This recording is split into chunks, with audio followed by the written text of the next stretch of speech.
Coming up on this episode of Belief Hole.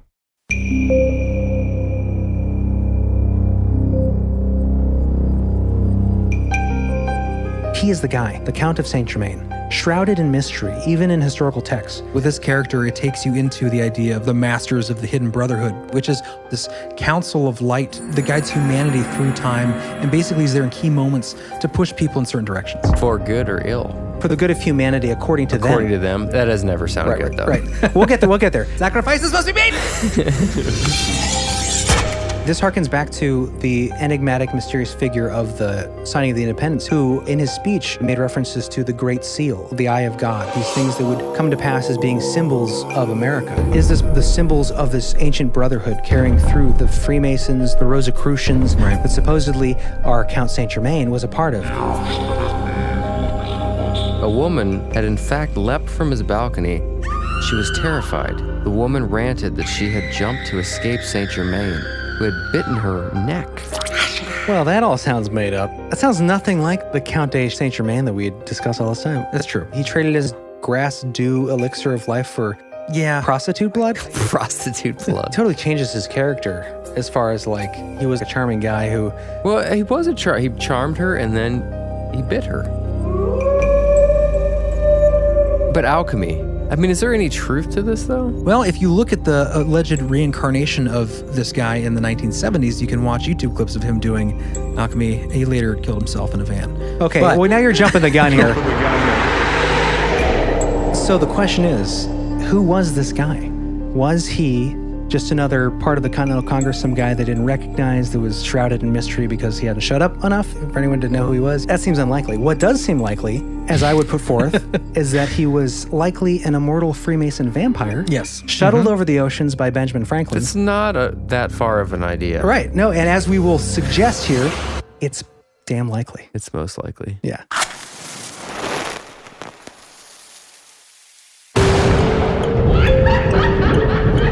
Conspiracy. Synchronicity. Sasquatch. Homunculus. Alien races. Satanism in Hollywood. MK Ultra. Tartaria. There's like a whole... I've been watching this one guy that... Close the door, Jeremy! Close your door! What's the... Inner Earth Disagreements. Ghost Dad! I like that movie. Dogman. Bohemian Grove. Corey Feldman. Magicians are demons. Specters and spirits. Sleep paralysis. Muslim Islamicist. The gender spectrum. Yes! Alternative history. Shadow people. Shh, quiet, I'm trying to say words with the mouth. It's getting dicey out there. Poltergeists. That's cool. Anunnaki. What is the moon? Elf towers. I would never talk about it. That's old. Y2K. Cover-ups. Apocalyptic. Catastrophe. Vampire.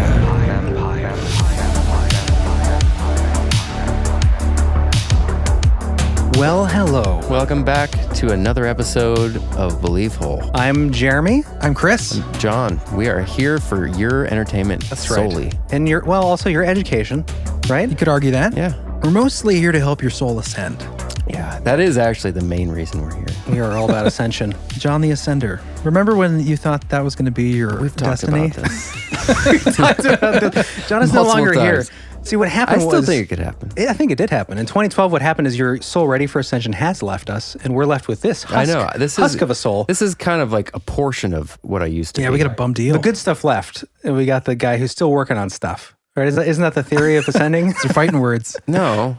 I mean, then what's the point of me being here That's a if good all point. the good parts are gone? Well, the good part got to go, but then there's another fraction that's still got to get through it. Yeah, we have to suffer through that guy. We are all the leftovers that have to level up to the next ascension, which is coming. I'm here to help, is what we're saying. It's coming today. Today you will ascend. And if you ascend, the first thing I'm doing is parkour.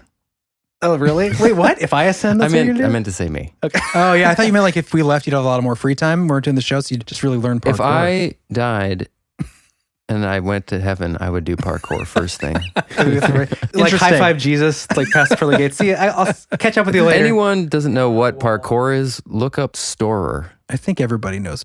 Did you've known what it is, right? known You what didn't it is just for find a- out. No. Okay. But That'd I've be funny. I've watched hours of it at this point. That is interesting. It is one of those things you get into and you just watch and watch and It's watch. amazing. It blows my mind what they're capable of with their bodies. I used to watch those when I was living with you in Austin in 2012, and I used to watch them thinking I can do this. I can learn. And I started to I learned the roll. I learned the tuck and roll thing. It's an aggressive, hands-on raw sport Yeah. being done by like Perhaps by immortals.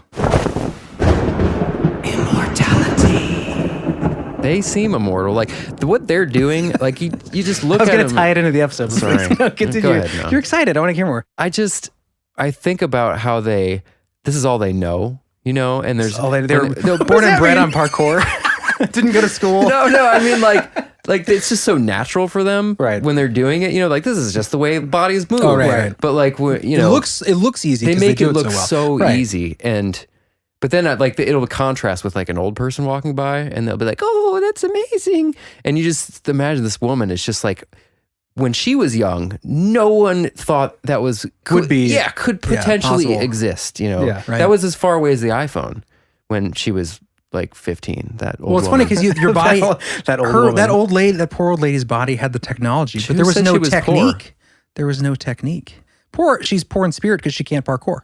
I think that's valid. I think you can Poor say in body, not in spirit. She could be a king of spirit. Yeah, Chris. Or that. No, queen. I think if you can't parkour, you're pretty sad, What? aren't you? Spiritually speaking. I'm okay. You're right. Yeah, you're all right I can hanging just in there? watch and enjoy it. But Okay. anyways, that was a little bit of a detour. Well, actually, it ties right into our episode. Immortality. Yeah.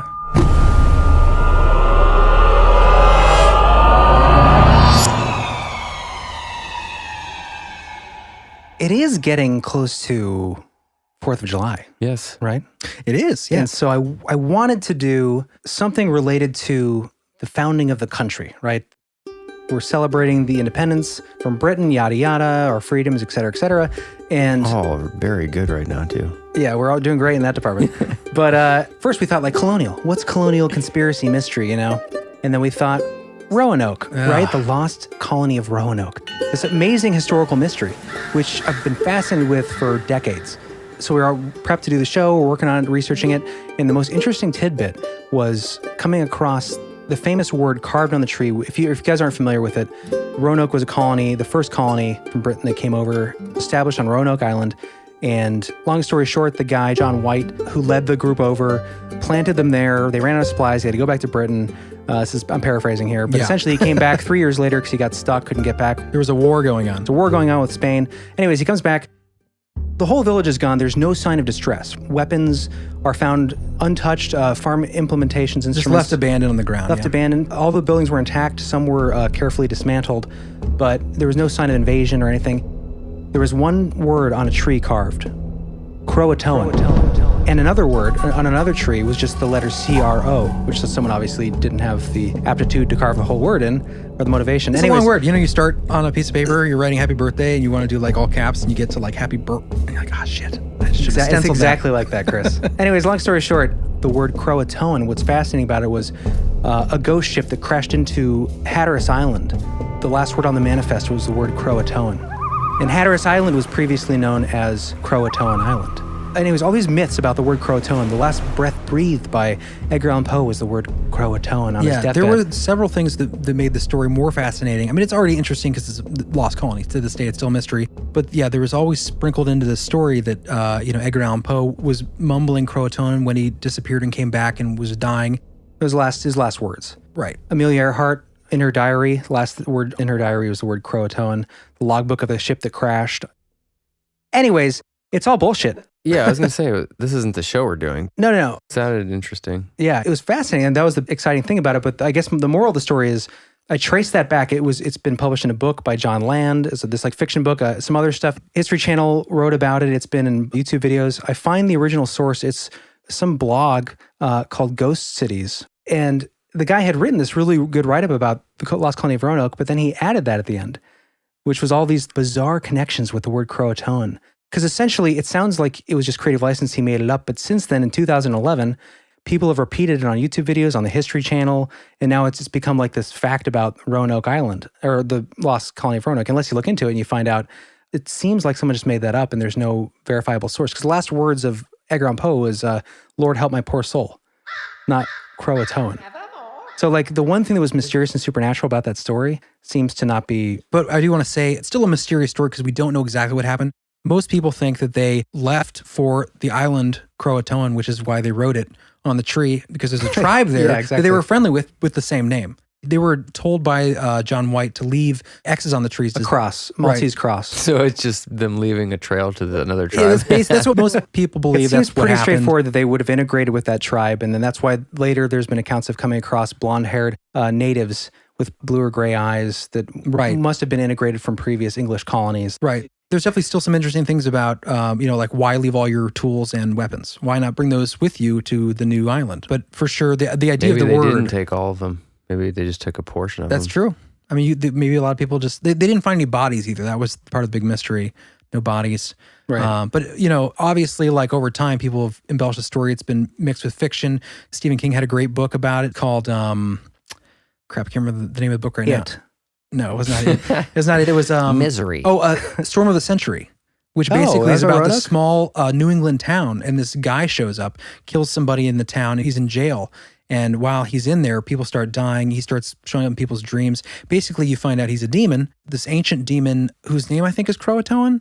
And he was sounds responsible for the disappearance of the colony, because what he did to the colony, he did the same to this New England town, which was give me one of your children to take as my apprentice to go basically be a wandering demon, or I'm going to walk you 2 by 2 into the sea, never to be seen again. It was kind of like that. That's what they did, Spoiler right? alert. So he just wanted someone to mentor. Exactly. I If just you don't want to know, want to teach someone how to demon. right? If you don't want to know, plug your ears. But his whole town voted for this demon guy to take his son. They all voted against him, including his wife.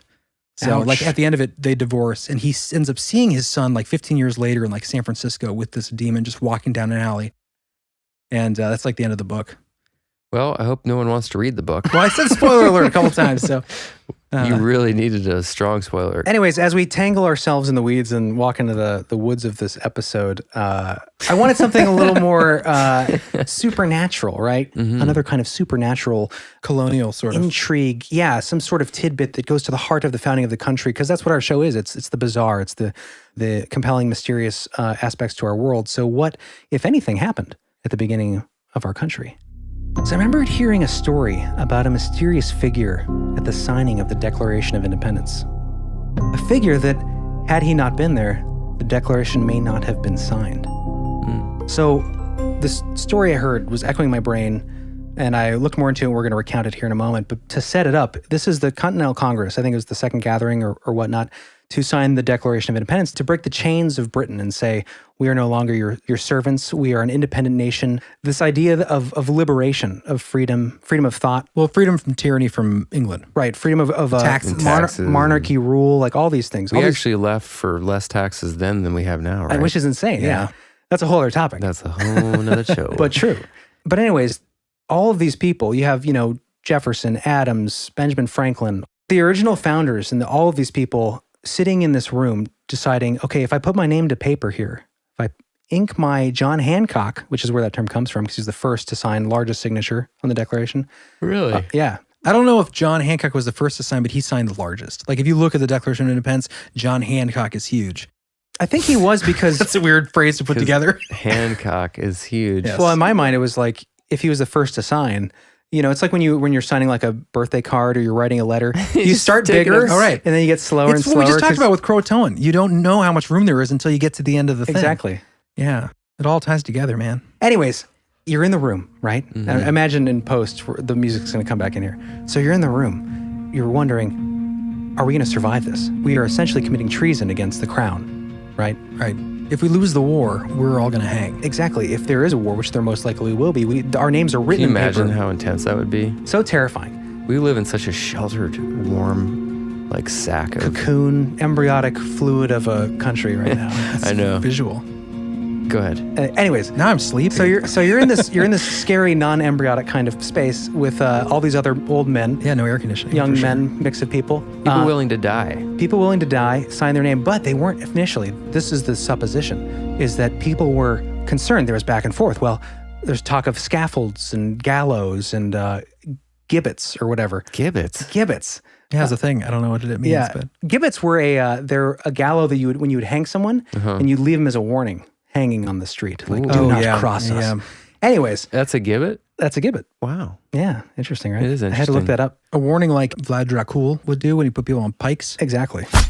I've been piked. There's a vampire connection. Get ready for some vampiric action in this one. Anyway, Sean. so you're in this room and no one's sure. Like there's people that are ready to sign, a lot of people that are hesitant. And what happens? According to lore, according to multiple accounts in history, the interesting mystery folklore of the founding of our country, or the declaring of independence, two accounts that are probably the most well-known. Firstly, the account from George Lippard from 1847 in his book, Washington and His Generals, or Legends of the Revolution. This comes from there. But more recently published in 1928, The Secrets of All Ages. You may have heard of this, John. This is Manly P. Hall. Sounds familiar. So he is one of the most referenced Freemasons, authors. Is he a Freemason himself, or is he just researching He's a Freemason. secret societies? He's a Freemason. Okay. He became a Freemason later in life, but he had written many, many works leading into that, into like ancient mysticism and esoteric orders. Is he friends with Grandpa?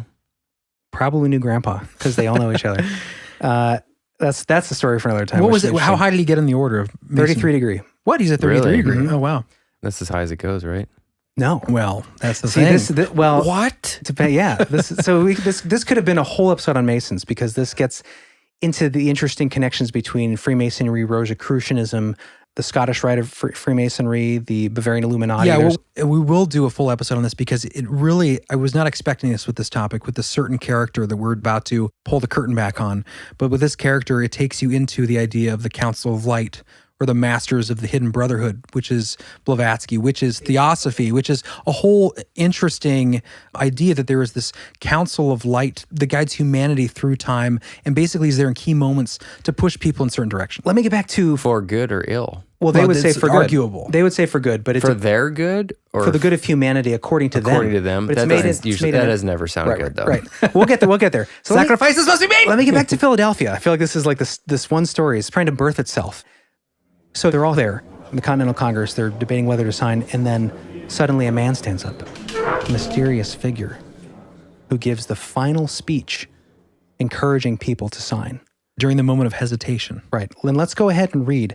In Manly P. Hall's work, The Secret of All Ages, he references having read this. Even though it's published after an earlier published account by George Lippard, in his account he says that he actually was shown this information from another theosophical society with the documents before any congressional record was put into place. Oh, wow. Early American speeches, right? Curiosities of history.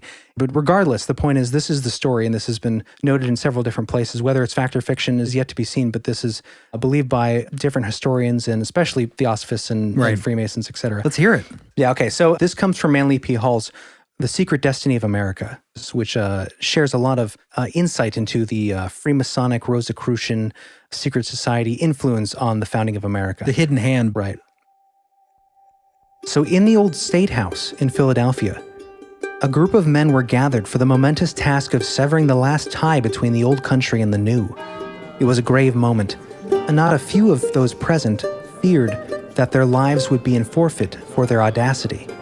In the midst of the debate, a fierce voice rang out. Gentlemen, hear my plea. The debaters stopped and turned to look upon the stranger. Who was this man who had suddenly appeared in their midst and transfixed them with his oratory? They had never seen him before. None knew when he had entered, but his tall form and pale face filled them with awe. His voice ringing with a holy zeal, the stranger stirred them to their very souls. His closing words rang through the building. God has given America to be free. As the stranger sank into a chair, exhausted, a wild enthusiasm burst forth. Name after name was placed upon the parchment. The Declaration of Independence was signed. It was done. But where was the man who had precipitated the accomplishment of this immortal task? Who had lifted for a moment the veil from the eyes of the assemblage and revealed to them a part, at least, of the great purpose for which the new nation was conceived? He had disappeared, nor was he ever seen again or his identity established. Secret man So this- with a secret plan. So this man, and John, if you want to I just grabbed a couple bits from his actual speech that Okay. you could give. So as I said, they're all wondering, they're waiting before the speech is given. They're debating, there's gibbets, there's scaffolds, there's gallows they have to worry about. They're concerned, they're going back and forth. So Manly P. Hall continues. This is an excerpt from the actual speech, supposedly. Gibbet! They may stretch our necks on all the gibbets in the land. They may turn every rock into a scaffold, every tree into a gallows, every home into a grave, and yet the words of that parchment can never die. Good. That was great. Sign that parchment. Sign if the next moment the gibbet's rope is about your neck. Sign if this next minute this hall rings with the clash of falling axes. Sign by all your hopes in life or death. As men, as husbands, as fathers, brothers, sign your names to the parchment or be accursed forever. Sign, and not only for yourselves, but for all ages. For that parchment will be the textbook of freedom, the Bible of the rights of man forever. I would implore you to remember this truth. God has given America to be free. The unknown speaker fell exhausted into his seat. The delegates, carried away by his enthusiasm, rushed forward. John Hancock scarcely had time to pen his bold signature before the quill was grasped by another. It was done. So who was this guy, right? So the idea is, according to the different authors and Manly P. Hall from his reading of the original records, supposedly, was that no one knew who he was, where he came from, right? So how had he entered the locked and guarded room? This is a very important time. You know, you don't want people sneaking in there and just listening, especially because people you're committing treason. So it's locked, it's guarded. This man appears and no one knows who he is or where he came from. No one claimed to have seen him before, and there's no mention of him after this single instance. But what's interesting is Manly P. Hall points out that there are some clues. He does mention in his speech, we'll have the whole speech in our show notes, he mentions the all-seeing eye of God, right? Which very Freemason. Yeah, afterwards symbology. That appears. Is that of God? Well, that's that's what their interpretation of it is? Masonic idea is it's the eye of God, right? The all-seeing eye is the eye of God. Mm-hmm. There's a lot of Christian symbology, a blend of like Christian mysticism and old Gnostic ideas. So all the eyeball that you see all the time now that people link to the Illuminati, is that the same? Yeah. But it depends on your interpretation, of course. Like, do you trust the Freemasonic Maybe it's view? Satan. Well, if you look at the history, if you look at like in which this took us down a path that we can't go down today, but you take this back to Freemasons, the Rosicrucians, all the way back to, I can't remember the very first mention of this stuff, but yeah, it goes back to the Templars predated the Rosicrucians. Right, at least the Western version of this. It starts with Christianity and a merging of this sort of clandestine group that seeks to kind of merge ancient ideas with Christianity. Right. So this brings us to our next point here. That eye, right, in Freemasonry, but also, of course, in a lot of other symbology. And what you're talking about, the connection of the theosophical idea, which was like the Rosicrucians and going back to the Christian Gnostics. And Manly P. Hall points out, he suggests that this person that appeared here was working on behalf of this, in his idea, a benevolent order. He says, the all-seeing eye of God, which was afterwards to appear on the reverse side of the Great Seal of the new nation, right? We see that on the back of the dollar bill, right? The floating pyramid capstone with the eye. There is much to indicate that the unknown speaker was one of the agents of, quote, the secret order, guarding and directing the destiny of America. So this comes from his book, The Secret Destiny of America, which a lot of people point to as evidence of this infiltration of, some would say, the Illuminati, the Bavarian Illuminati through the Scottish Free Rite Masons, to influence the destiny of America, which is why you see like George Washington.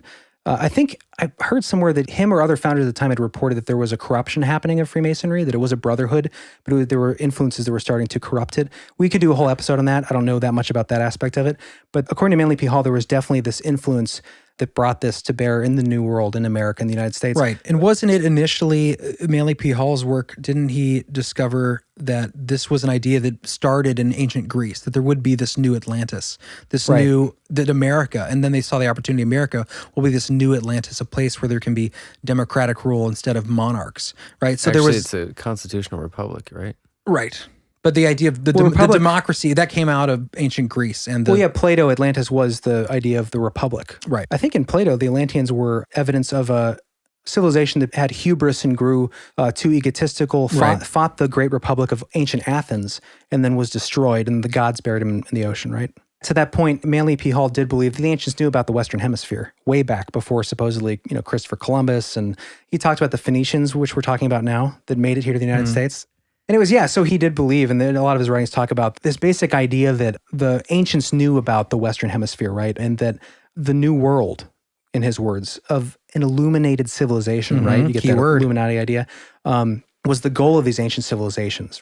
And one interesting anecdote that I just grabbed here was, he says, there can be no doubt, and this goes back to our ancient tech, that episode we did on ancient technology. Yes. Yes. There can be no doubt that the existence of a great continent in the Western Hemisphere was known to the ancient Greeks, and also to the Egyptians and the Chinese. It is nothing short of foolish to assume that the ancients lacked ships sufficiently seaworthy to navigate the large oceans. Right. Long before the Christian era, the older civilization had constructed boats far larger and more seaworthy than any of the vessels used by Columbus. One of the Ptolemies of Egypt built a ship large enough to have an orchard of fruit trees on the deck, together with swimming pools and fountains stocked with live fish. I want that cruise. So imagine like a massive island ship. Acre-long ship. So the question is, as we get ready to take a break here, because I think it's about time for a break, who was this guy? Was he just another part of the Continental Congress, some guy they didn't recognize that was shrouded in mystery because he hadn't showed up enough for anyone to know who he was? He was kind of a loner.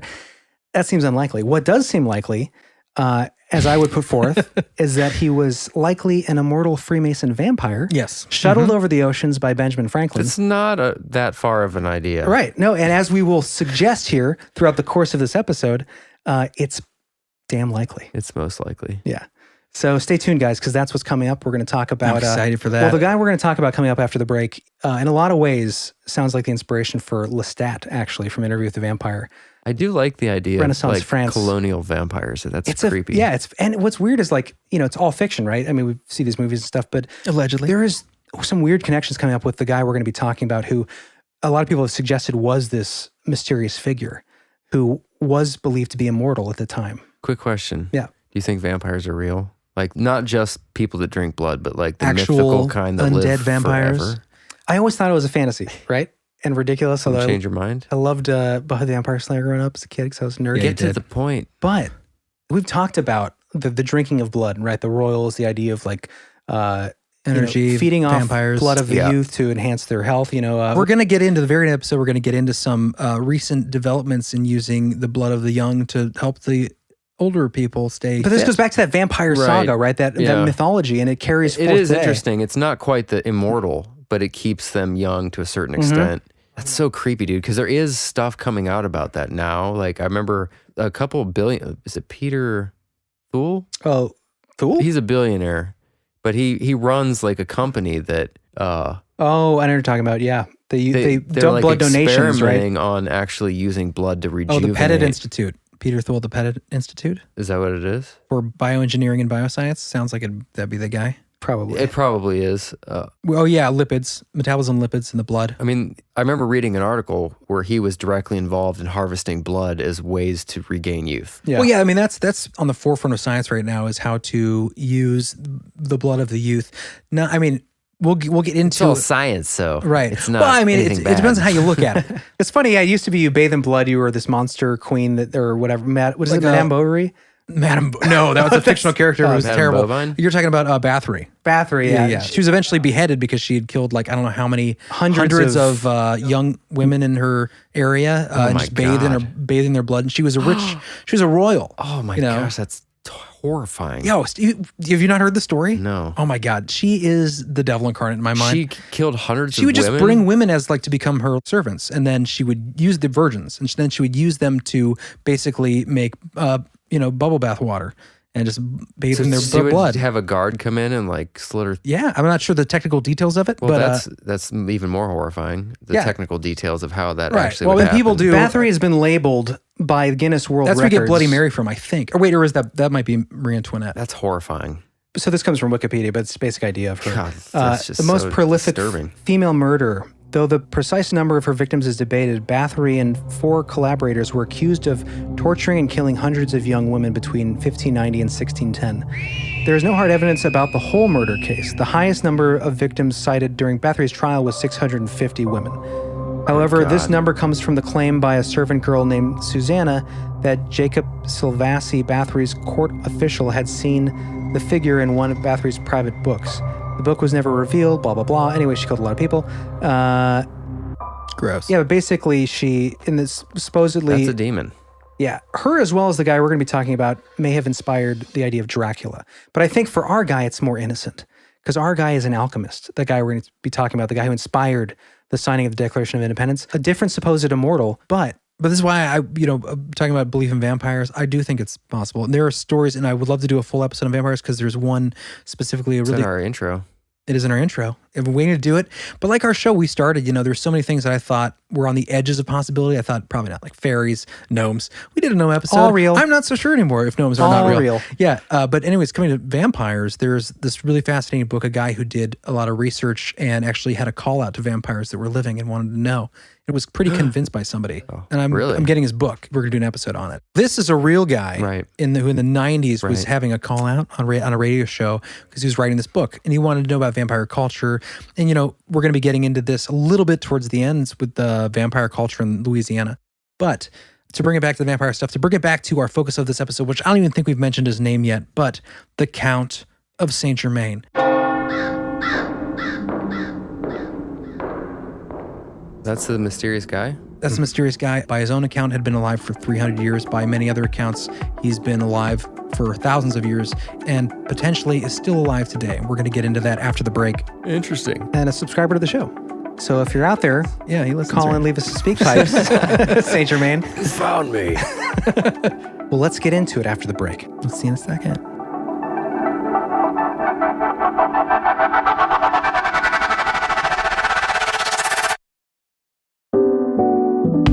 St. Germain neither confirmed nor denied anything said about him. How old was he? 100? 200? 2,000 years? 2,000 years? Nobody knew where he came from. And there was a strangeness. He never seemed to age. Where was he actually from? Atlantis? His knowledge of history is so extraordinary, makes one believe he lived through the events himself. Welcome back. We're just getting into the mystery, guys. We got a long way to go. So buckle up. We've got a lot of fascinating tidbits coming out. Fun stuff for you this evening. Are immortals real? Is there a hidden hand behind the destiny of America and, nay, the world? Humanity at large. Yes, and yes. Yes, and yes. This is an idea, of course, that we mentioned Manly P. Hall has talked about. We can do a whole episode on him. And not just him, but Theosophists like Madame Blavatsky. What does that mean? Short definition. Short definition of theosophy. Short definition of theosophy would be... I grabbed this just to get a cohesive idea. This comes from Wikipedia. Short. Okay. I wanted to keep going to the conversation. Well, we're going to do a whole episode on theosophy, by the way. I do want to know what it means. You've heard Blavatsky. You've heard her name before. Madame Blavatsky? Esoteric rituals and secret societies. And we talked about Aleister Crowley. He's sort of a derivation of the ideas of theosophy with the Knights of the Golden Dawn. But it's deep in the esoteric arts, the occult, the secret teachings, carrying forward this idea of growth of humanity based on secret knowledge from ancient mystery schools. It goes back to ancient Egypt. Okay. Theosophy, basically, the idea is that there is a group of people who are enlightened beings or Mahatmas that help guide humanity through time and through the ages. Right. And reincarnated. They work behind the scenes. They walk among us. Not necessarily immortal, but reincarnated. Their plans are immortal. Right. And they reincarnate into new bodies. And oh, really? The adepts would. So there are different levels that you can get to in theosophy. How come all these guys seem so creepy? Which guys? Why can't they be like... I don't know. Well, I think if you're Saint an immortal, like saints. Saint Germain was pretty charming. That's the guy we're going to get to. Well, he was the Count of St. Germain. He plays a heavy role in theosophy. Does he? Yes, he is one of the key figures of theosophy. Okay, moving forward. So let's get it. Basically, this is where like the New Age comes from, our New Age ideas. Okay. But initially, it's not how we think of New Age today. It was literally like the dawning of ushering the New Age of like Aquarius, right? It was specifically related to, I think people believe in Theosophists that St. Germain was that. He was the next adept to come in and bring. Anyways, right. It's a whole other topic. But let's get into who he was. So he is the guy, right? So okay, this is a real historical figure, the Count of St. Germain, shrouded in mystery, even in historical texts and historical records of the time. This would take place in around the 1700s, right? Yeah, during King Louis XV's reign. And what we know of him comes from his friends at the time, who are people you'd know of by name, like Voltaire, King Louis XV. Supposedly was in contact with the early revolutionaries like Benjamin Franklin, brother Freemason at the same lodge Supposedly, Voltaire was for sure, and supposedly, so was this figure, this immortal St Germain. Anyways, let's get into some of the mystery of him, some of the compelling stories that make people think and believe that he was a strange immortal character. An immortal. Potentially a vampire? Maybe. Potentially the inspiration for the vampiric idea that we have today. Bring it in. Okay, so he appeared in Venice early in the century looking about 45 years of age. That's what most people said at the time. Extremely handsome. Extremely handsome, intense, mesmerizing eyes with a charming manner. Picture me, John, basically. Yeah, essentially. So one of the most compelling accounts as far as his immortality or his longevity would come from the Countess von Georgi from 1760. So she met with him at the court of Louis XV, who was a close friend. So this guy was a courtier, right? Which means like hang out in the court. He was always like a guy that hung around with noblemen, the royals, and he just like, they'd talk shop and, like talk shop with the royals. All the like latest like fantastic scientific wonders and new power saw. But he was an alchemist. At this time in the 1700s, these men of mystery, of Renaissance men that, well, we'll get to all the things he could do, but basically like a magical kind of figure. Like David Blaine. Like, yeah, exactly. Just like David Blaine's I've been watching him lately. He's mesmerizing Ricky Gervais, like all the celebrities putting needles in his arms. Kanye West, these guys. He is like that of the time. But he's not just that. He's not a magician per se. He does alchemy. He does... What is alchemy? I know I'm going off on the tangent. That's all right. It's an important question. Yeah. Alchemy has multiple facets to it, but essentially... You're turning things into something else? Yeah, exactly. Transmutation. So the idea of taking a base metal... Like water into wine?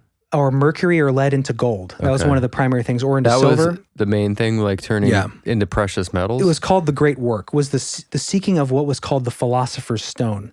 So the Philosopher's Stone... You know a lot about this. I did research for the episode. Well, our band in high school was called A Ballad Alchemy. And at the time, you gotta say that out loud. All I knew was that it was a merging of things to make check something. it out. Yeah, don't look it up. It was okay. It was good.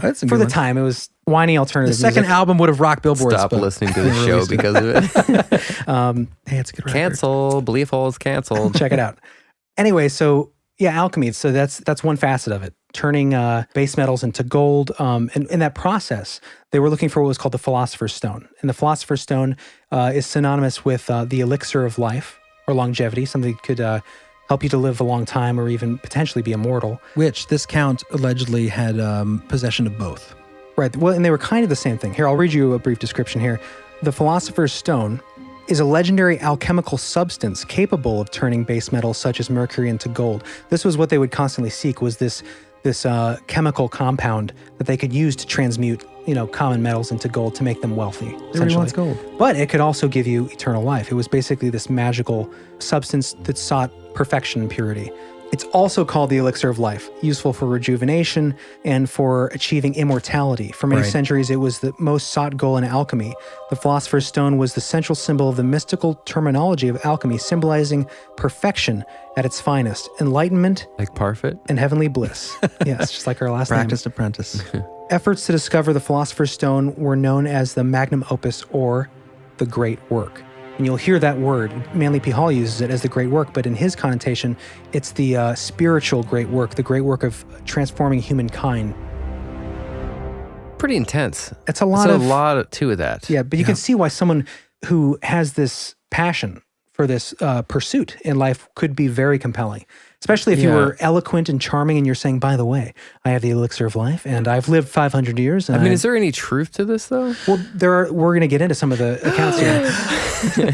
So excited. Well, he, from his own mouth, he said on multiple occasions he was over 300 years old. So we know at least, whether that was... but alchemy. Is there truth to alchemy? Well, if you look at the alleged reincarnation of this guy in the 1970s, you can watch YouTube clips of him doing alchemy. He later killed himself in a van. Okay, well, now you're jumping the gun here. He later drove his car into a river. There was a man who claimed, I think his name was Richard Schaffer or something, but in the 70s, he came out and said that he was the reincarnation of, St. Germain. But the original Count of St. Germain, one of the things that made him so, yes, he was into alchemy, but a lot of people were, like his friend Casanova, who you've heard of, the ladies' man.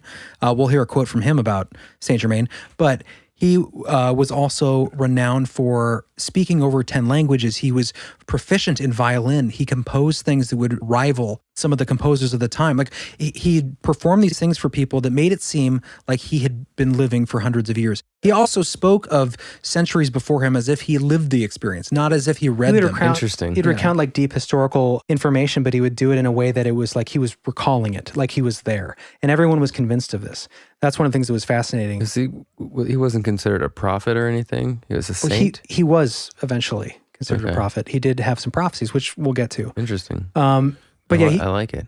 I like it, Jeremy. Thank you, John. Some of the things that are, I guess, touchstones in our historical past that we can mention, like, for instance, he, in 1710, was praised by Remy, I'm not sure who he is, but for his... That's important then. Well, no, I'm going to get to it. His clear and moving pianoforte improvisations, a signed copy of which eventually came to the hands of Tchaikovsky. And 2 of his signed musical compositions still exist in the British Museum. So we know that he was a praised musical composer and violinist. Yeah, you can hear his stuff on YouTube. You may have heard of Paganini. That may sound familiar, a famous violinist composer at the time. Supposedly at the time, people heard both of them play and preferred St. Germain. Count de St Germain. It's like jack of all trades, of the pinnacle of the cream of the crop. Exactly. Not That's only crazy. you are a proficient violinist, but you're also an incredible composer, genius composer. Yet you also somehow find the time to learn French, English, German, Right. Italian, Spanish, Portuguese.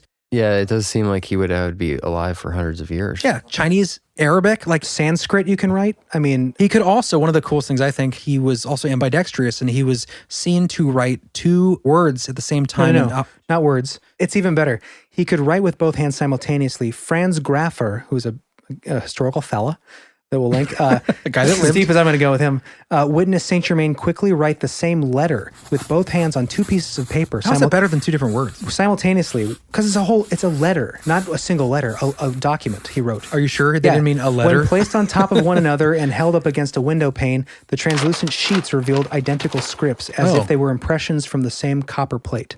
Still could just be So 2 hands writing the same letter. I think letter meant, I don't think it meant a letter. Like A. Yeah, that's what I was thinking. and people were blown away. Yeah, I don't think so. A whole document. So that's fascinating. Yeah, it's pretty strange. So, and one of the coolest things I think comes from the historical characters we know that people are familiar with that mention him and their experiences when they met him. And the first one that we actually, I think we started to talk about before we kind of went down the alchemy route was, what's her name? Countess von Georgi? Yeah. What happened with her? Give us that, Jared. Oh, right. That's where we left off.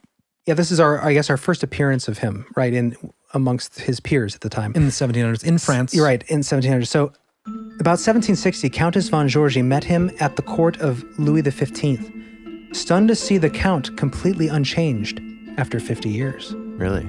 Still just good looking? Mm-hmm. Even better. Countess de Georgi, upon meeting him in Madame Pompadour's house in the 1760s, asked him if his father had been in Venice in 1710. No, madame, the Count replied, but I myself was living in... Actually, do your Slavic voice, John, because he is supposedly from Transylvania. Where is that? No, madame, the Count replied. But I myself was living in Venice at the end of the last and beginning of this century. I had the honor to pay you court then, and you were kind enough to admire a little barcarolle of my composing. The Countess could not believe her ears. But if that is true, she gasped, you must be at least 100 years old. The Count smiled. That, madame, is not impossible. That's good. Tim Curry at the end. That's good there. I did do the gorillas last episode. They're from the same area. That's what's interesting. That's fascinating. Good accent. I agree. I could do him all night. So yeah, that's interesting. So that was one of the first written accounts of someone seeing him and seeming like he had been around for a long time. She remembered him from when she was a child. Okay, so he also getting the alchemy and chemistry that he had supposedly done for witnesses, right? Oh, yeah. Transmuting gold, that kind of thing. He admitted that he could grow pearls artificially and once removed a flaw from a large diamond owned by Louis XV. Casanova witnessed a silver 60-centimeter coin taken from his own pocket, transmuted into pure gold in about 2 minutes. When Casanova voiced doubts about what he had seen, St. Germain simply replied, People who question my art do not merit my attention. And never saw Casanova again. Oh, that was the last time? Mm-hmm. Interesting. St. Germain's own unchanging age and unique eating habits, no one ever saw him eat. Weird. Suggests that Maybe he had was feeding on blood. suggests that he had in his possession the elixir vitae, or the elixir of life, since others claim to have received direct benefit, including renewed stamina and restored health, enhanced memory, and prolonged life from its derivatives. It appears that St. Germain possessed knowledge of Azoth, which in its three forms constitutes the philosopher's stone, the power of projection, and the elixir of life. Interesting. What's interesting about all this is, I still feel like as human beings, we're still looking for this. Oh, absolutely. So ingrained in us to look for mortality, whether it's through The fountain of religion youth. or Technology. transhumanism or blood drinking or whatever, Florida. Health in general. Florida. Yeah, because of this, we have Florida. Ponce de Leon was looking Fountain of for Youth. the Fountain of Youth, and he found Florida, the land of the flowers. They're doing great. I learned that in 6th grade when I do a And that's study. where all the old people go to retire. And that's where they go to retire, and yet Or to it's make not meth. working for It's them. not working so well. They go there to die. Oh, maybe one day. Our grandparents had a little space there. Yeah. But then they came to Ohio, back home to Ohio, and died. No, they didn't. Yeah, they died in a retirement home in Ohio. Oh, that's Yeah, right. they lived with us for a couple That's years. why. That If was they sad. stayed in Florida, It would still be alive. Grandpa Don and Grandma Wilma, good people. Grandpa Germain. Donald. Maybe he was St. Germain. We did find his Freemason Bible. We found he was a Freemason. Maybe. That's the story for Maybe another he was time. a reincarnation. We do have a grandfather of Freemason, which may be the reason that isn't we're that so unique. interested in all this But stuff. that's not that unique. Well, we just found How that do you out know? a couple months ago. I mean, you could be a Freemason right now if you wanted to. What if he's a 33rd degree? Well, maybe he was 1,000. He was a 33 degree Mason. He was? Yeah, and Isn't I that- found baby carcasses and reptiles Okay, now. shedding skins in our basement. Let's not cast We don't know aspersions. how deep he was in. I'm just but kidding. He was a loving man. He was, as far as we A know. lot of 33 degree Masons are good people. If there is nefarious activities, it could have been hijacked, right? Like sort of like for the sure. Vatican or something. Exactly. That is the concept, is that there was, we can't get into all this right now. I haven't done the research on it, but I remember hearing, we should dig into this for an episode, but the idea that there was a corruption through the Scottish Rite Yeah, Freemasonry. from the Bavarian Illuminati that came in and infiltrated, and that a lot of people, especially at the founding of the country, were concerned about this influence. There are scripts supposedly that tell of this. We can do an episode on it, but our grandfather was a Mason. A lot of people are Masons out there, even 33 degree. And what I heard was that, and this may be hearsay because I can't remember where this came from. We can look more into it. But the idea that once you become a 33 degree, you are asked, or maybe some are asked, to write an essay about how they feel about, I think it's Albert Pike or Manly P. Hall's more esoteric writings on Freemasonry and about its purpose of shaping the world. Like we saw the secret destiny of America, right? And if you answer the right way, the secret influence that the Freemasons need to have. And if you answer one way and say like, well, people are independent, we need to support communities and strive for the ideals of, then that's great. You get a high five and you're 33 degree. If you answer differently, you get tapped. And then you move up to the other unspeakable levels. That's one of the ideas. Right. So strange. and we will look into that. We'll look more into that. Right now, this is Jeremy Hearsay, but it's an interesting concept. And maybe any of you guys out there we might have Freemason listeners. I'm sure. Who knows? I'm sure. Poppycock. So there are some other famous quotes from acquaintances. All right, and I think this is significant because, I mean, it is absolutely 100% known by historians that he was a real guy. Yeah. His allegations of who he was, or the mystery and the rumors, are left up for debate, but who he was a real person. The people that he knew were famous people at the time, people you would know. Voltaire, a famous philosopher, writer, witty guy. Voltaire's quote about St. Germain, who he knew personally, said, quote, "A man who knows everything and who never dies." That comes from Voltaire, one of the most respected philosophers. And never dies. I mean, could that be metaphorical? It could be. I mean, he was a witty guy. He was into satire. People, yeah, I mean, Wikipedia suggests that he's satirically said, right? And so anything Wikipedia is like, this is fiction.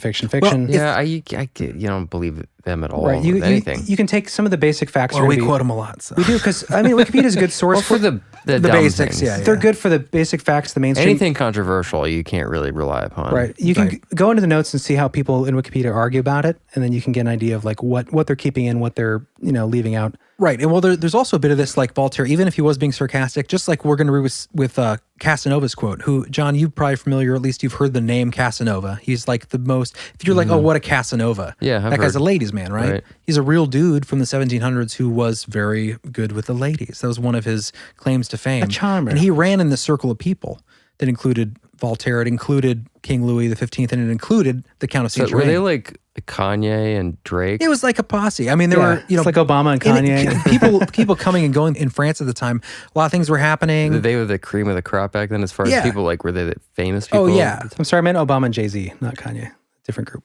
Kanye. Anyway, but a lot was going on in the 1700s. This was right before the French Revolution, which the Count of St. Germain predicts that this is going to happen, warns the French royalty that this is going to happen if they don't pay attention, if they don't listen, and it comes to pass. Well, what's fascinating, okay, so Voltaire was a friend, right? Right. Voltaire was in the same Freemasonic lodge as Benjamin Franklin in France around the time of the Declaration of Independence. We start to creep towards that introductory statement about the mysterious man, the mystery man, during the Declaration of Independence.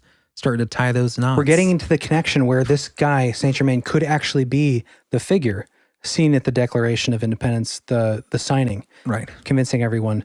Because Voltaire, among other things, being a philosopher, he was also known for, besides his criticisms of the Catholic Church and these things, he was also known for his advocacy of, quote, freedom of speech, freedom of religion, and separation of church and state. Does that sound familiar? It sounds familiar. Does that French philosopher sound like he may be influencing a little bit of like Thomas Paine? Sounds like the Constitution, Declaration of Independence. Mm-hmm. So if he's in the same lodge with Benjamin Franklin, obviously these ideas are floating around. And if Voltaire is friends with the immortal Count de St. Germain, alleged immortal, who's this charming alchemist, blah, blah, blah, who has other connections, who is said to have supposedly been a part of this lodge as well, it is possible that Benjamin Franklin... Dare I say probable? Dare I say probable? That might be a stretch, but let's say it anyway. Probable that Benjamin Franklin ferried this immortal over to the Continental Congress to help inspire people to sign, right? Possibly. Which sounds crazy, but this guy, St. Germain, on a lot of accounts, was a fellow that when he approached you, even if you didn't know him, you were inspired to bow. Mm-hmm. This was a person, because he's immortal. John, this guy was a mesmerizer. Right. You'd look into his eyes and you're like, I just want to sink into this man's eyes. I want to listen to what he says. How you feel when I look at you? Every day. Well, mesmerization comes from Mesmer, right? Who was also around at this time. And Blavatsky said that he, I think among other sources, it referenced that St. Germain had actually influenced Mesmer's use of animal magnetism, this ability to like hypnotize. Basically, the beginning of hypnotism came from this, which is interesting because that's the vampire lore, right? Hypnotize you with the eyes, draw you in. Mesmerize. All going back to the Count of St. Germain. There's so many connections with, that's what's interesting. We're going to get to that shortly. Think about if your eyes were like a couple hundred years old, how much magnetism you could possess. That's very true, man. Or how many cataracts you'd have. Think of how much. No, but you're still only 45 years old in the physical. Vampire but you eyes, have hundreds of years of knowledge and practice and just... Oh, how intense your eyes would be? Yeah. Especially if they're windows to the soul. Dude, but you have the young body, but the intensity of hundreds of years of experience. How charming and how much confidence would you have walking into any room? You would know so much more than anyone. Yeah, it's like that idea about like, oh man, if I could only go back to high school as a 30-year-old, I would date the hottest girls. Well, imagine if you're 1,000 years old. No one says that. But John, Casanova, because I would say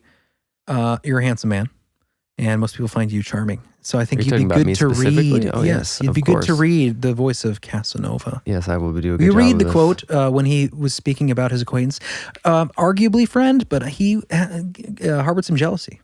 Who harbored jealousy? Casanova. Why? Because, well, you could argue jealousy. Jealousy? I thought this guy was the cat's meow. Casanova was, but so was St. Germain. You know what Casanova didn't have? Casanova was also an alchemist, but what he couldn't do was live for 300 years. And what the Count of St. Germain was telling all the ladies was that he's been alive for 300 years. Casanova was like, this fucking guy. Oh, so, I see. I'd be a little perturbed. But he respected him. He respected his alpha maleness. Yeah, and his age. Hundreds of years. Yeah. This is the thing. This thing with Voltaire and with Casanova, they both have these little like sarcastic sort of things. But I think anybody would be in that situation. A guy comes in, he's just saying all this stuff that sounds so out that you're like, this guy's full of shit, but everybody's buying it. It's probably what the disciples felt like when Jesus was around. Not the disciples, but just regular people. Well, Theosophists believe that St. Germain and Jesus were both adepts. They both reached the highest level. They were both Human part of the mastery? secret council to continue to move. Really? Who thought this? Theosophy, but like Madeline Blavatsky, like really? that whole belief system. They talk about Jesus? Yeah, they believe that actually it's all tied in. Some of them believe that you know how St. Germain's been reincarnated. He's different incarnations throughout time to push humankind's destiny. He was the father of civilization, supposed to push humankind towards this positive enlightenment. They believe that he was, well, a certain sect of them believe that he was Joseph of Nazareth, Jesus's father. Dad. And was there to help Jesus into that. I mean, this is this whole Christian mysticism that goes back to early Christian Gnosticism, 180. This is really involved. Oh, yeah. This is why my brain was mush The roots today. are so deep. And we always want to do an episode on like, how does Freemasonry come in? How does it connect to the Rosicrucians? How does it connect to the Knights Templar? And they all go back and root together deeper and deeper down the line, back to Christian mysticism. Gnosticism? Christian Gnosticism was that Gnostic idea. This is like the Dead Sea Scrolls? Yep, that contains Gnostic books like the Book of Judas, the Book of Mary. Things that were not put in the regular Bible. Right, they weren't part The of Apocrypha. the Council of Nicaea. They were not part of the narrative. Well, when we got into the Count of St. Germain stuff, I didn't know that the Count of St. Germain stuff is like, it's at the end of all of this vast theology and all these different secret societies. He plays a big role in a lot of these.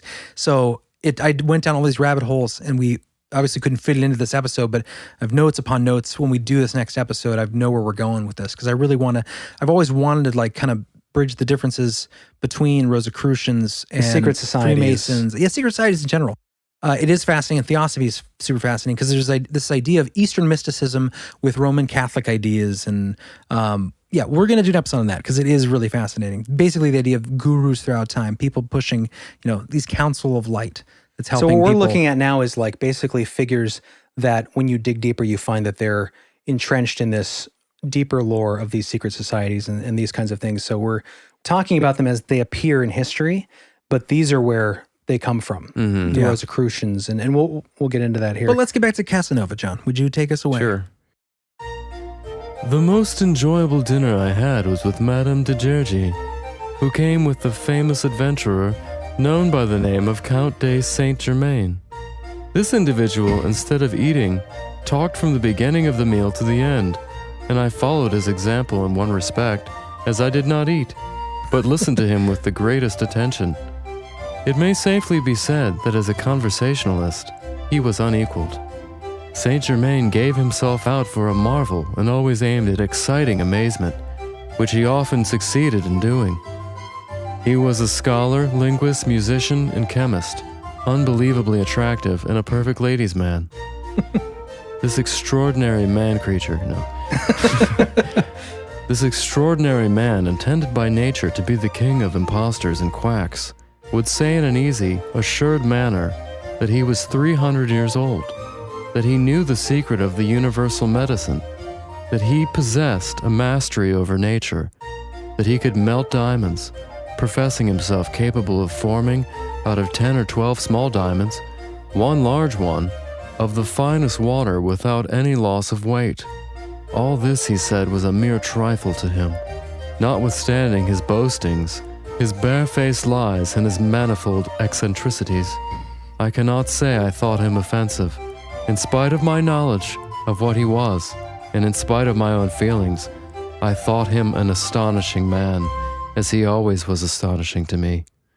I think he may have had a crush. I A think little so. bit. Very possible. It was France in the 1700s. Casanova had a crush on St. Germain. Yeah. The ladies' man was attracted to a dude. Yeah, that's how charming he was. Hundreds of years of practice. Same with Louis XV, the king, right? Also totally enamored. Oh, yeah, by he was this like guy. the only guy that King Louis XV would let visit his mistress. He liked him that much. And admittedly, he even admitted that this wasn't Does his he have real a name. biography or something? I kind of want to read this guy. Their biographies, no autobiography, but there's biographies written about him. A lot of our research comes from that. Really? He seems like an interesting fellow. Fascinating guy. I mean, he's hundreds of years old. So Yeah, allegedly.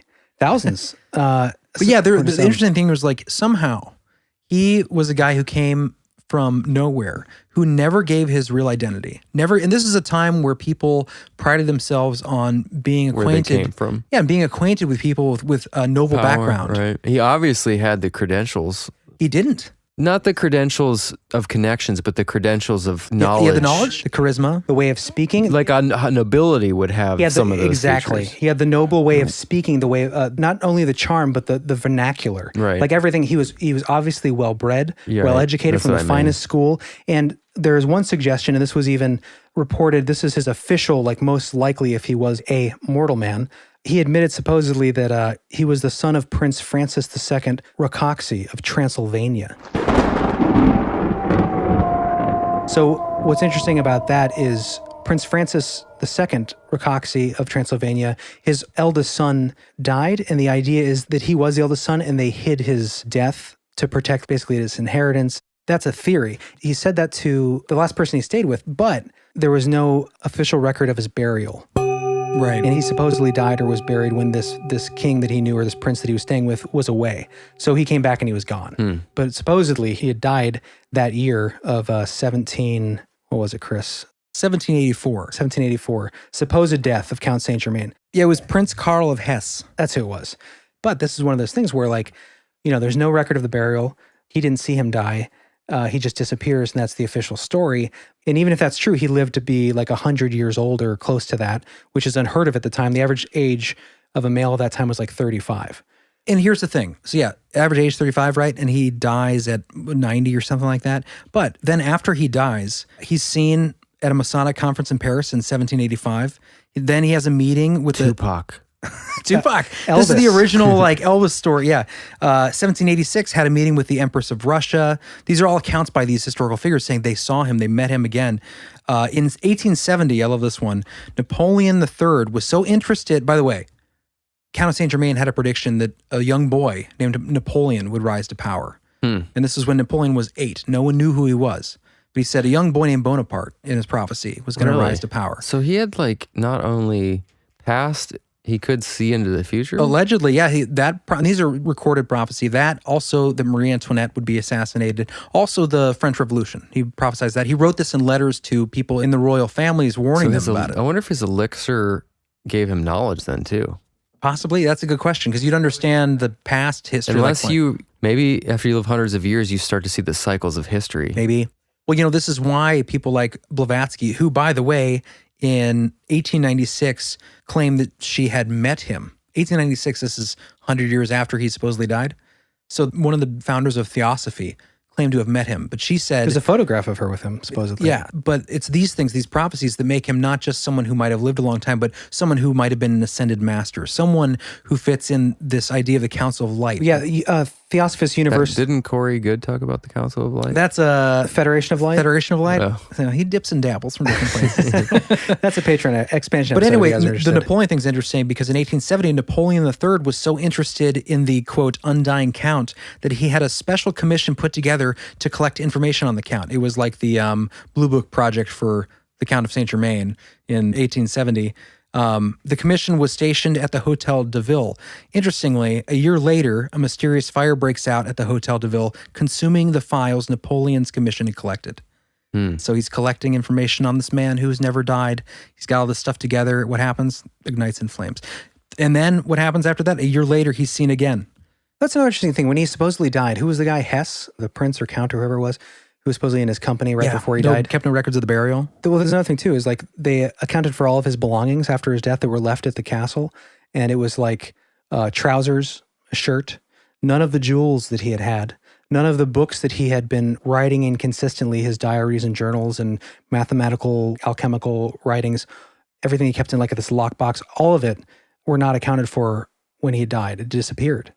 And so they went back to archival academics at the time or people who were interested in this stuff.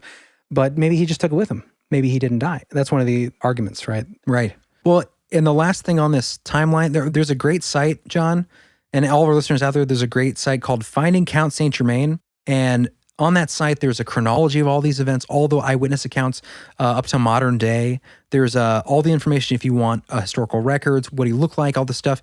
But one of the last things I want to mention in this chronology was in 1902, Jacques... We're jumping to this already? Well, I'm just saying at the end of this timeline, this is a little preview, a little taste to the end. In 1902, Jacques St. Germain arrives in New Orleans, Louisiana. See vampire section. We'll get to that. The vampires of New Orleans. We should take a break. We should take a break. And when we get back, we're going to talk a little bit about... we're going to go back to the founding of the nation and then get into the vampire. Yeah. Oh, and we might even mention the Georgia Guidestones, which is an expansion episode we did that was supposedly built by R.C. Christian. Was that Count St. Germain? Was that a pseudonym for the Rosicrucians? R.C. Christian. Is it all connected? Probably. And I'm going actually to read that little article at the very end about that near-death experience. Oh, yes. It does fit well and kind of tops off the mortality, the question of death. Awesome. Interesting. So. All right. Well, that'll work well in this episode of immortality and theology, spirituality, and this idea of eternity. And we'll end it with a life after death experience. That's interesting. I like that. Cool. All right, we'll be back in a minute. Stay tuned. Grab a drink. He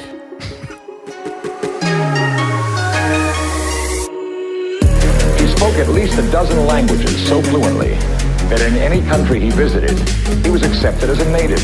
Accepted as a native. Accepted as a native. St. Germain, you have called me. Yes, I come, a believer and a teacher of the law of reincarnation. This is my mantra, which I give to you. Nobody knew where he came from or his true identity. It would take more than one lifetime to absorb so much knowledge. The man must be immortal. And we're back. And we're back. Welcome back, guys. Speaking of being back, we are about to take a little break for the summer. Not the whole summer, but for July. After this episode airs, we are going to be taking a break until August returns, or until August comes. Yeah, we're taking a break. It's going to be a short break, but fear not. For our patrons out there, we are going to be dropping at least one off the cuff, maybe two. For our regular listeners, you can hear us on the expansion episodes. There's plenty available there. If you get really lonely and you're missing the whole, sign up on Patreon. If you can't handle it right now, we will be back in August. So what we're essentially doing is we're going to be focusing on, like we did a previous break that was pretty short. Last year about this time. And we want to try to grow the show. We want to try to develop our back-end system. So we're actually looking at developing a system away from Patreon. I don't know if we want to mention that, but we are going to have a system that allows us to own our own content and continue to produce for you guys in a more direct way. That's something we're going to work on over the break. Also, we're going to be getting into broadening our video stuff for patrons and for potentially YouTube live streams. We're going to be working on the video wing of Belief Hole, so we need to take a moment to grow the show, develop that stuff out. Just a moment. But we are still here for you. You can message us, reach out to us, leave your strange stories. We're still going to have, we're still be collecting those. And regular listeners, we do have a buttload of content over at Patreon. If you are missing us, we got tons of episodes over there. So if you miss us while we're gone, definitely help us out. Check it out. If you're familiar with the show, if you've been listening for a while, as a regular listener, you'll know that every time we drop an episode since the beginning of season 2, we've dropped a full-length, well-researched, well-sound designed story explosion episode each time. And honestly, some of my favorite episodes this season have been our expansion episodes, which is somewhat not unfortunate, but sometimes I get bummed out because I want everybody to hear it, but we can't predict it. So we pick a topic for each one, and it's a little looser in the expansion side, a little more casual, so it's sometimes a little more exciting. But not to say our regular episodes aren't exciting. So if you want to get a little deeper in the hole, if you're not already there, jump on over to beliefhole.com, click on the Patreon button, become an expansion tier member, and you get all the bonus episodes, all the extra content off the cuffs, all this kinds of stuff. $5 a month. $5 a month. Skip a latte at Starbucks, or buy that latte and just splurge a little. And we do want to just say thank you to all the patrons that we have right now. You guys really just help us keep putting out content, help us keep the lights on here to pay for all the technical things that we need to pay for. So I think that's about it. Yeah. So we will be back in August. And for the regular listeners that don't sign up, you can hold out. We'll be back. And we love you just as much. Thanks for the ultimatum at the end there. But no, we appreciate everyone who listens. It means a lot. All you guys who sending in your stories, comments, whatever. Just that you're out there is awesome. But should we get back into the show? Let's dive back in to the mystery. On this Independence Day celebration. Yeah, I guess it will. It will come out around Independence Day probably, right? Yeah. Maybe a little before. Maybe That's why we're doing after. it, right? Otherwise, I would have done Ouija Boards Gone Wild, which is, by the way, going to be our expansion episode for this What week. is it? Ouija Boards Gone Wild. What does that mean? I think you can it's put it together. self-explanatory. So, like, It's a creepy pretty Ouija great book board I got. stories. It's by Rosemary Ellen Guiley. I think that's her name. Oh, yeah, she's good. Yes, with Rick Fisher. It's an awesome collection of real Ouija board stories. I'll do a little bit of background on Ouija boards, but we did one in our first season, so I'm not going to go into a deep dive of the history of the talking boards and stuff. Check that out if you want to maybe listen to that first before you check out the expansion episode. But we're going to be getting some crazy stories, and I might even get into the Zozo stuff. Zozo? Some of our listeners are probably familiar with the Zozo phenomenon. Sounds dark. It's Yeah, dark, you but know, I heard about that on Mysterious Universe a while back, but it didn't seem like it was a little bit of a, I don't know, a stretch. Well, that I this heard entity was I heard real? a lot of people call bullshit on it, so I was not very interested in it. After reading this book, I got into the story, so I started doing my own research online, and I gotta say, and we'll get into this in the expansion, but the guy, if he is full of shit, he is double, triple down on his story. His blog is up to date, and it's all about how haters are saying this is bullshit. I've never gone back on my story. Admitted it was fictitious? Yeah, one of the comments I read, which was my first initial, like after I read the story, I was like, this is fascinating, but is this bullshit? I've heard this is bullshit. I checked it out, and one of the first comments I read on Reddit or something was like, Zozo's fake. The guy pretty much admitted it, yada, yada. I tried to find that where he admitted it. I couldn't find it. What I did find was his blog saying, my story's never changed. I'm still 100% on board. People try to twist my words and say this is bullshit. So Zozo is a spiritual entity, a demon of sorts that exists so the attacks through the Ouija board. We shouldn't get too far No. down I was just trying to set people up for what you're talking about. Okay, well, it's one phenomenon of the Ouija board experience in modern times. Whether or not it's true is left to be determined. But the fascinating thing is, regardless of this guy's story, there are plenty of bona fide experiences by people that write to him or write online all the time that seem extremely genuine about their experiences with this, that have this experience with this demon through the Ouija board named Zozo. So, but it's not just going to be Zozo, because I want to get into some other stuff, some historical newspaper accounts of people, killing their husbands because the Ouija board told them he was cheating, things like that. We're going to get into some naughty planchette experiences with, his Ouija board's gone wild. This is going to get kind of crazy. Sounds interesting. Everyone loves a good Ouija board story, so that's true. We'll get there. Ouija boards terrify me. But back to immortality in the French 1700s. Back with the story of St. Germain. Yes, and to get back to, we're going to kind of roll back just a bit to what we introduced in the beginning of this episode, which is the signing of the Declaration of Independence. Was there some hidden hand? Was there some immortal? Was there some St. Germain involved in the beginning of this country? The founding of this nation? Yeah. Perhaps. I think probably. Right? It's probably an immortal. It's probably. Who's the professor? Okay, so this is an interesting account, and this comes from... Actually, this is from Manly P. Hall as well, but it comes from a book. It comes from a treatise called Our Flag by Robert Allen Campbell, where he reviews the details of an obscure but most important episode of American history, the designing of the colonial flag of 1775, so a year before the signing of the Declaration of Independence. The account involves a mysterious man concerning whom no information is available other than that he was on familiar terms with both General Washington and Benjamin Franklin. The following description of him is taken from Campbell's treatise. Okay, so it sounds like to me, as we set this up, this quote, professor, as they called him, the idea is that this could be the very same mysterious figure, the phantom of the Declaration of Independence, who called everyone to action to sign a year after this, right? Obviously.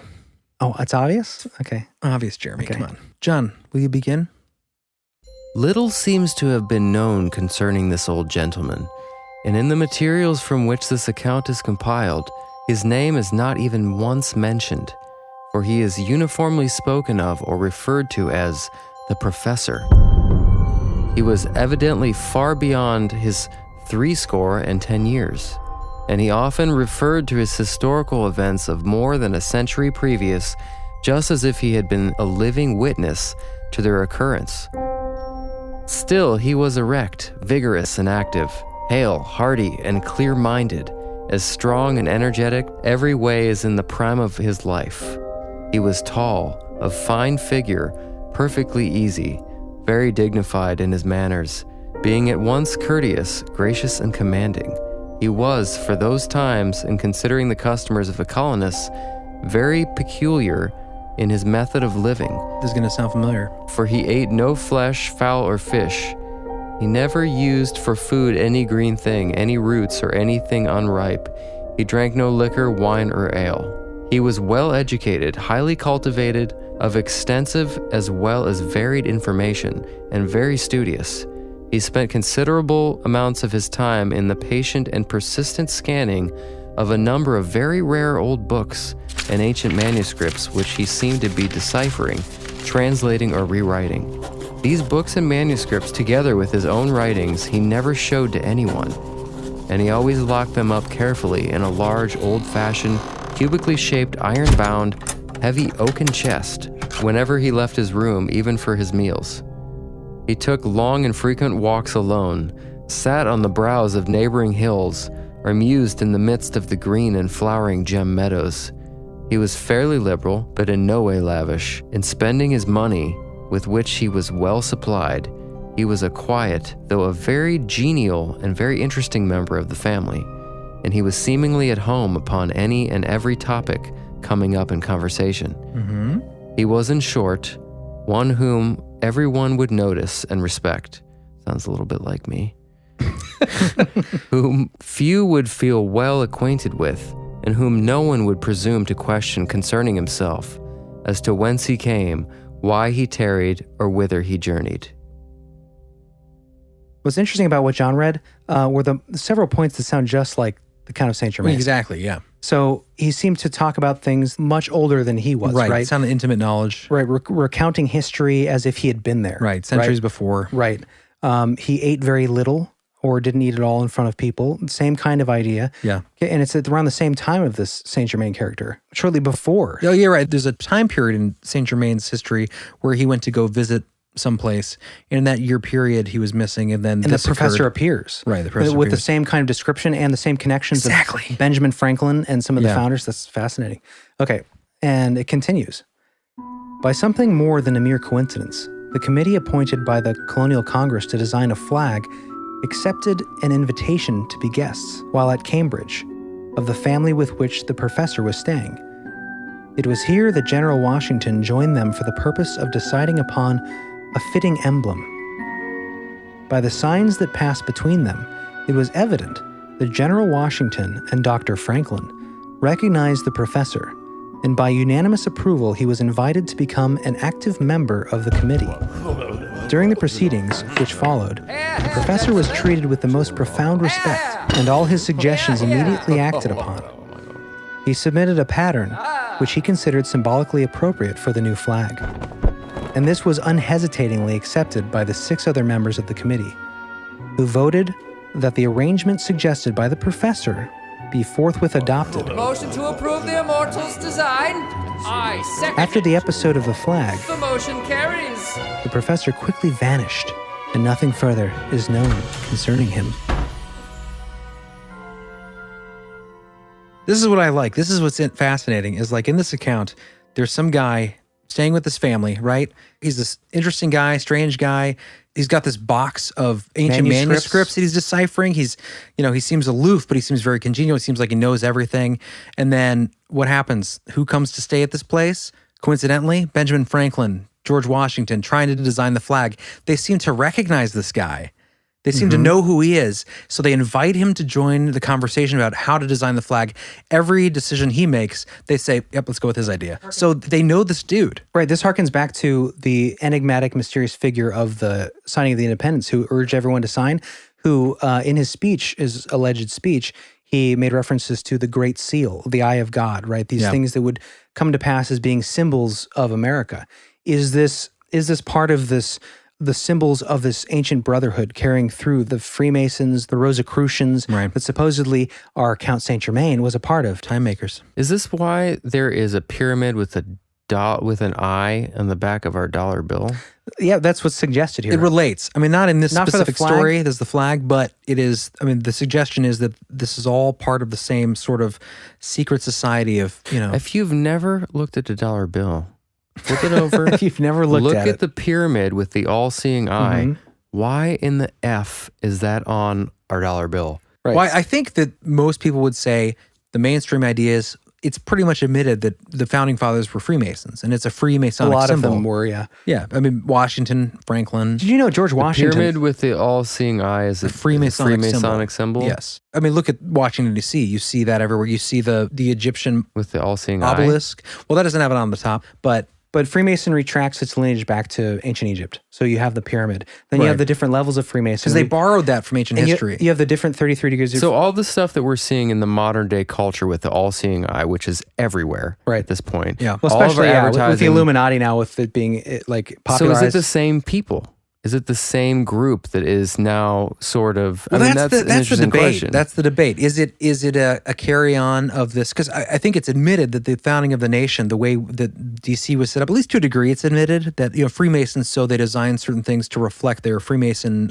patronage or their Freemason participation, Heritage, yeah. which is openly connected to ancient Egypt and some of these Hiram Abiff and the early rites of Freemasonry. It's a mixture of Christianity with ancient teachings, which goes back to Rosicrucianism and all this other stuff. But when it comes to like, if you're talking about like modern stuff like Jay-Z, that Illuminati stuff, how much of that is perpetuation for control, or how much of that is a fad? Like that's a whole other I know we talked about conversation. the fad thing, but it's not a fad at this point. It's routinely used through pop culture for 20, 30 years at this point. Right. It's just blatant everywhere you look. The one-eye symbolism. The one-eye symbolism. I don't know if it's directly related to these starters of society, but whatever it is, it's being... Well, and that's the thing is that we need to have a conversation, because we did sort of an episode on that. I think it's now archived, but... It's archived. You can access it if you sign up at bluefool.com and click on the Patreon button. Right. Our early episodes that were...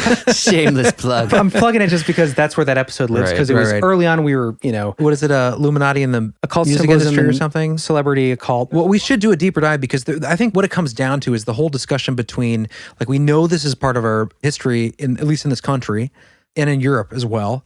How much of it is for good? How much of it is a innocent sort of fraternity, and how much of it is there an aspect of it that's nefarious, that's sort of some control operation?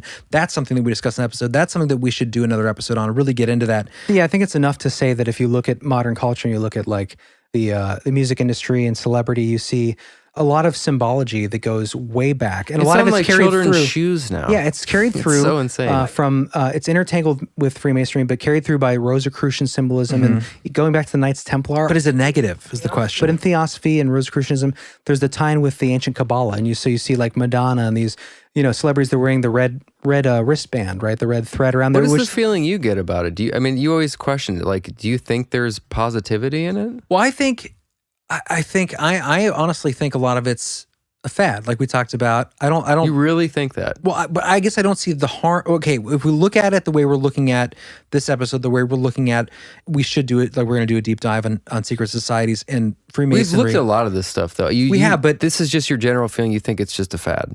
I think there's a lot of opportunists that take something that, like, if it becomes popular and it becomes this spooky conspiracy kind of thing. In the top companies, you think it's this give me an expression, example.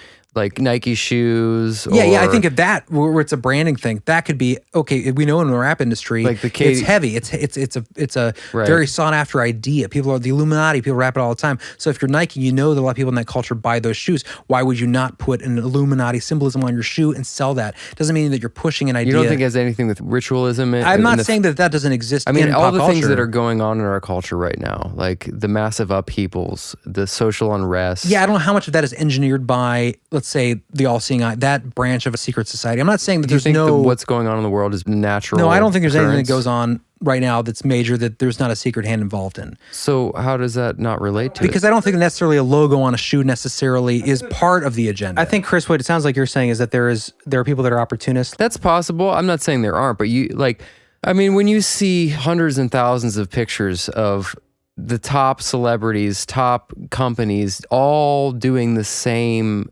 symbolic, ritualistic acts, those are the people that are pushing the narrative. They're funneling the minds of the masses down certain roads. And if you believe a lot of these groups it's based on ritual. And when you have mass ritual by them engaging in this stuff, it creates, like, even the mask. I've been thinking about this a lot. I'm not going down this rabbit hole, but I'm just saying, if you think about Eyes Wide Shut and stuff like that, like what's happening now with the masks, I feel like it could be partly ritualistic. It's not impossible, where the culture is wearing masks in some sort of massive ritualistic operation. I mean, I'm just throwing that out there. Right. I don't know, but it's very esoteric, but it is definitely possible. I'm not saying that I don't think that the idea of these rituals playing out in pop culture and modern society that are done on a large scale, that's not happening. I'm not saying that at all. You're saying not every example is necessarily... Well, not every example. And also, what is the originate... Like, when we talk about the Rosicrucians, or we talk about the Freemasons, the founders, things like that, how much of it is nefarious and how much of it was there corruption at some point? Because it seems like a lot of the liturgy, a lot of the information here is that it's the idea of moving humanity in a good direction. There's a certain point where it seems like it takes a nefarious turn potentially, but that's a different conversation. John and I were talking about this during the break, but the idea that you have a group, right, early on, you could talk about the Rosicrucians, the early Freemasons at the higher levels, especially Manly P. Hall, where he talks about ushering in a new age and a secret order, secret knowledge being passed down that the masses should not have access to because it can corrupt the value of those alchemical sciences, those mystery schools. So it's an elite group that gets the information, and based on their understanding and based on their will, they will shape the destiny of humankind. So even if you could say, like, you know, they may have good intentions initially, or they could have good intentions now, regardless, if you believe in free and independent thought and free choice, you're robbed of that if a secret hidden hand is guiding. And I'm not saying that everything that they do is nefarious, but it's a secret. It's the idea of social engineering. And we're being socially engineered to the nth degree right now. And as JFK would say, what did he say? We are as a nation opposed to secret societies. Right. So that's that famous quote. The very word secrecy is repugnant in a free and open society. And we are, as a people, inherently and historically opposed to secret societies, to secret oaths, and to secret proceedings. We decided long ago that the dangers of excessive and unwarranted concealment of pertinent facts far outweighed the dangers which are cited to justify it. Even today, there is little value in opposing the threat of a closed society by imitating its arbitrary restrictions. Even today, there is little value in ensuring the survival of our nation if our traditions do not survive with it. And there is very grave danger that an announced need for increased security will be seized upon by those anxious to expand its meaning to the very limits of official censorship and concealment. That I do not intend to permit to the extent that it's in my control. And no official of my administration, whether his rank is high or low, civilian or military, should interpret my words here tonight as an excuse to censor the news, to stifle dissent, to cover up our mistakes, or to withhold from the press and the public the facts they deserve to know.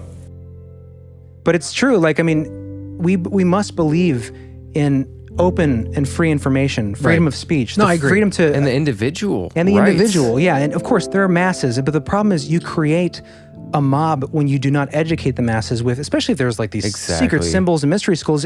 You hold that back, then you create a mob you can control. Right. But I guess my point was, in regards to this episode, the idea of Benjamin Franklin, Thomas Jefferson, George Washington, completely opposed to the idea of a tyrannical government telling you what you should do and think. Their whole thing was about individuality and freedom of speech. Right. The whole purpose, at least of their Freemasonry, was to give a country to a people that wanted to have their own individuality. And this goes into another topic where there is an argument that through Freemasonry, there was a corruption of Freemasonry by the Bavarian Illuminati that came through the Scottish Rite. Which is an episode we should do. Right. But right now we're just talking about specifically the founding of the country, which had great ideals in the sense of breaking off the chains of a monarchy, a constitutional republic where the people get to elect and decide, but there's a set of laws that protect the rights of the individual. Like that's all important. And that's what this is all about. Yeah, and we haven't even gotten to the vampire. And we haven't gotten to the vampire. We got a train in the background, though. Yeah. All right, before we get into the vampire stuff, which is fascinating, we kind of talked about the professor and his implications that he may be the same character at the founding, which could be Count de St Germain, the immortal. Before we get into his connection with the vampire, right, and the manuscript that he wrote called the Triangular Manuscript, which is fascinating in its own right, we're going to take a break. So many rabbit holes. And when we take this break, we're going to give you guys a quick preview of our expansion episode on... Ouija boards gone wild. Yeah, Chris is really excited about this. If you want some good Ouija board stories, this is the episode to listen to. Talk about some creepy hidden knowledge coming from potentially disembodied spirit connections, right? I mean, in the sense that it is... A lot of the stuff, like the mystics and the Gnostics and the Theosophists, there's a connection to, not specifically speaking to the dead, but I see. You're trying to this mystical tie in this episode to the expansion episode. If you want secret knowledge of the beyond, you go to the Ouija board, which I don't recommend, but we have a book about it. Yeah, this is a great collection. There's contemporary stories, unheard stories. There's also stories from newspaper collections from like the 20s and 30s. We're going to pick the best and we're going to cover them. I mean, the Ouija board is a fascinating device. We've talked about it in episodes before. You can think what you want about it. You have your own personal perspectives on whether it's good or bad. Was it the demons, as John might suggest? Is it more of an indifferent sort of device that it's a doorway to either good or bad or just indifferent? Doorway to the devil. Oh, well, John might think, okay, that's John's point of view. You don't want to mess with the Ouija Ouija board. I'm going to go with the Art Bell advice. Yeah, I mean, I think we all kind of are in agreement with that. I've used it before, but I wouldn't recommend it. Most of the stories in here are sort of foreboding, warning stories. There's stories that are a little more like, oh, isn't that interesting? Maybe you should get some lottery tickets. Right. Well, there's a lot of that. Most people lose all their livelihood when they do that, according to the Ouija board. In this book, we're going to get into some of that stuff. They lose their livelihood? Well, there's people that lose a lot of money. Really? Like they gamble with it? Oh, yeah.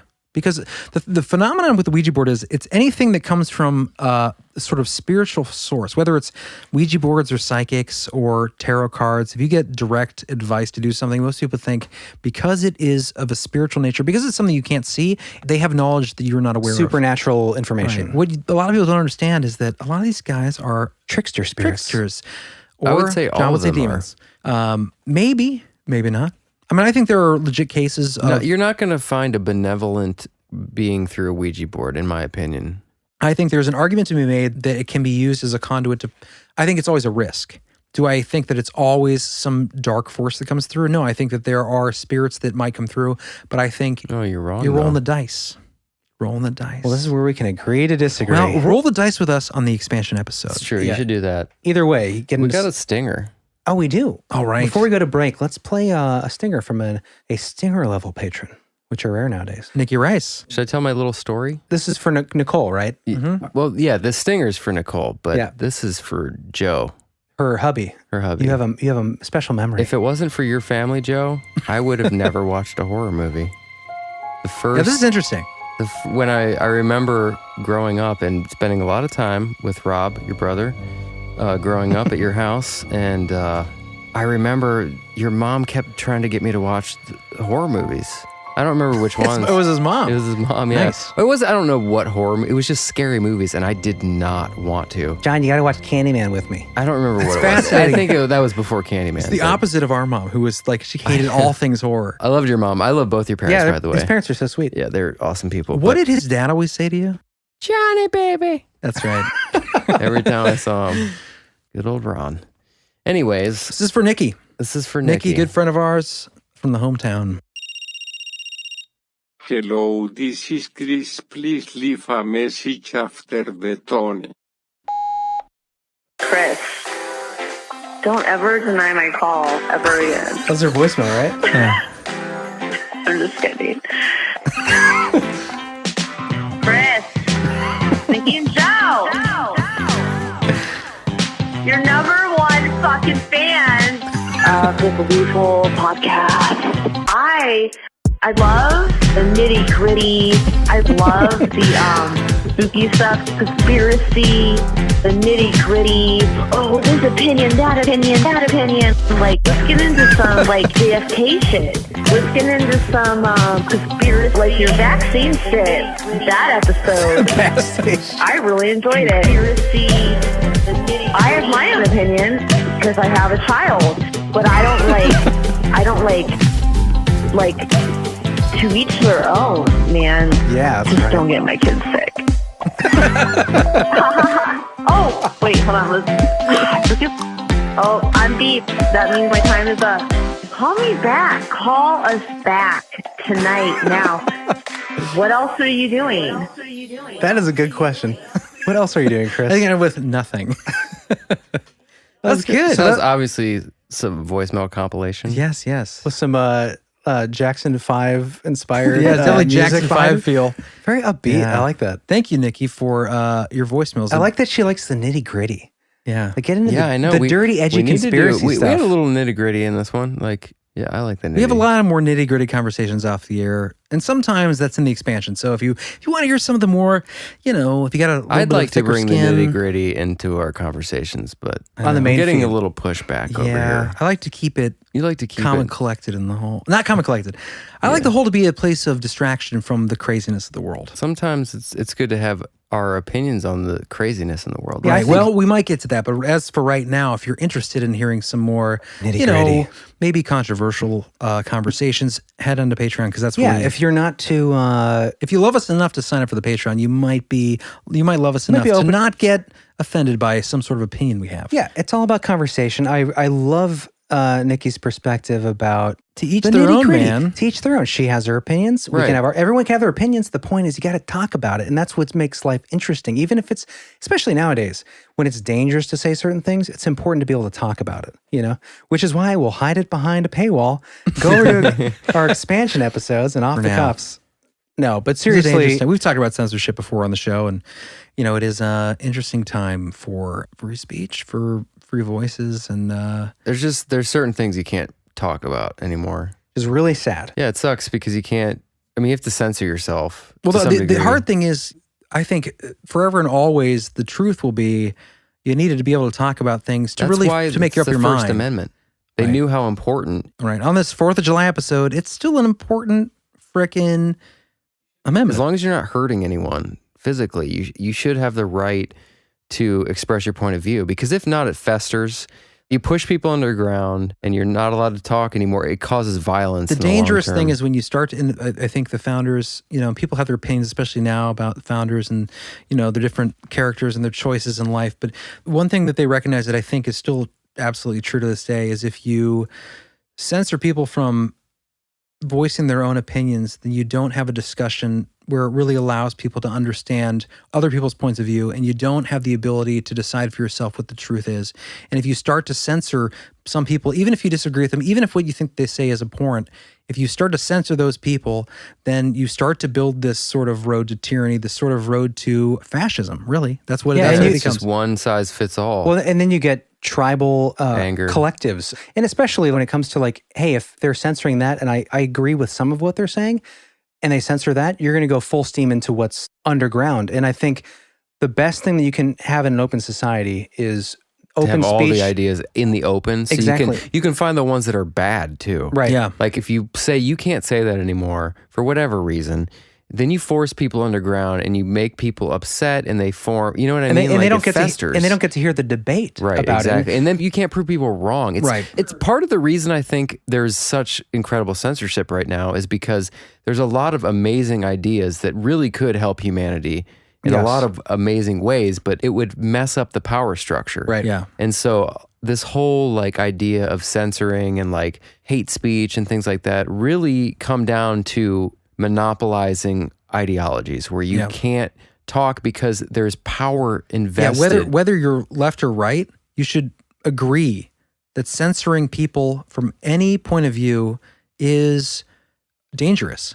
You should have these conversations for future generations. As long as the you're sake not of future- inciting violence. Exactly. For future generations, you should be having these conversations because you know what? There's been these divides in countries since the beginning of man. There's been these conflicts. There's different shades of it, but always these same conflicts come up. If you start to censor the conversation, if you start to pretend like one side isn't having this discussion, then you start to grow this cancerous mass that John was talking about. The biggest danger I see is you start censoring, you go down that road of these keywords are censored. Anyone that utters this or has this opinion is bad. You vilify an entire group that may agree with you 99% on everything, but there's one thing that they say, they become the villain, and then you divide a people, and then you turn your neighbors into your enemies. And that's when we lose our communities. That's when we lose the ability to communicate and to talk and to bring up new great ideas because everyone's afraid to communicate. Everyone looks at each other like either a potential and you're stopping enemy. research from history too. If you start erasing past and you don't have access to the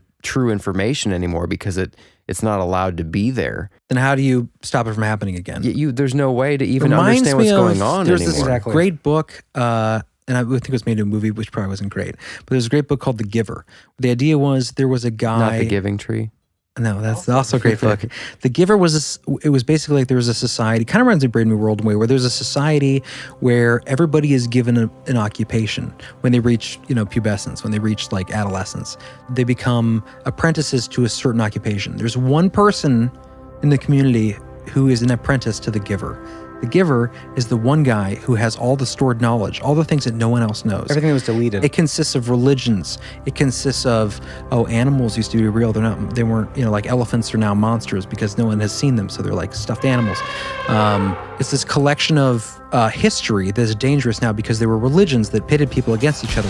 It's this idea of the ancient history. So this Giver has all this information. He gives it to one guy. That guy gets all the information. It's seeing in color. because everybody's medicated to the degree where if you can see in color, everybody has passion.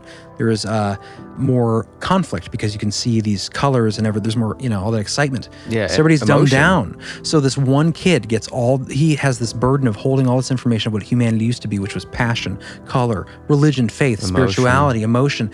And he has to be the one guy who will never share it with anyone, but give it to the next giver.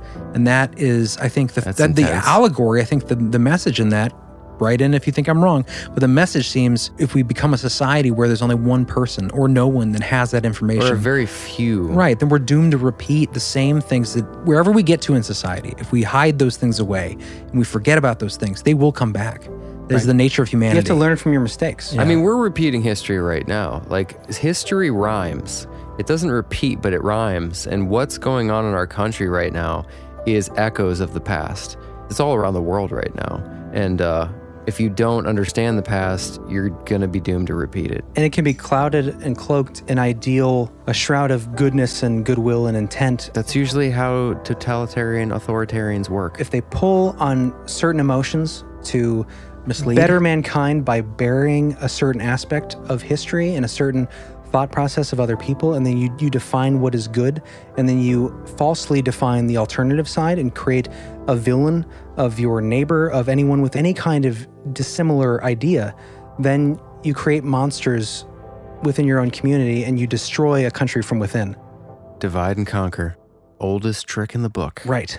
And look like at independence, right? We're talking about this guy who came into the Declaration, signed it's all coming back. Go away from Britain. Like in the day, you couldn't say anything about the king, right? You couldn't criticize the monarch. That's why they came to this new world, right? Granted, all of the problems that came with that and all the injustices that happened, but the urge to find freedom, the urge to be able to speak your mind and have an opinion, that was the impetus for the founding of this country.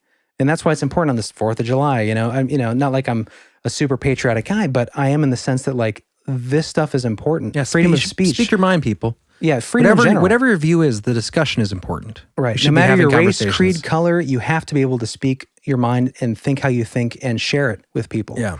Because if you don't, the world is going in a bad direction. That's part of your humanity. It's a basic tenet of humanity, I think. Freedom of thought.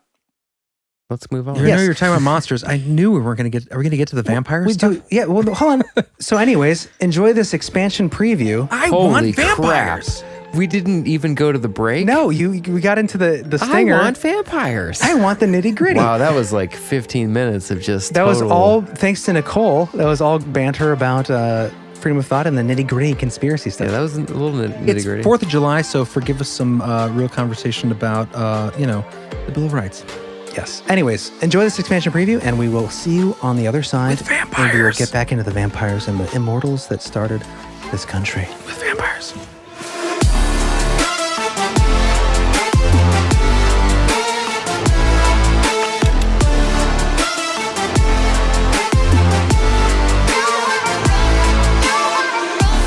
Gleeful expansion episode preview.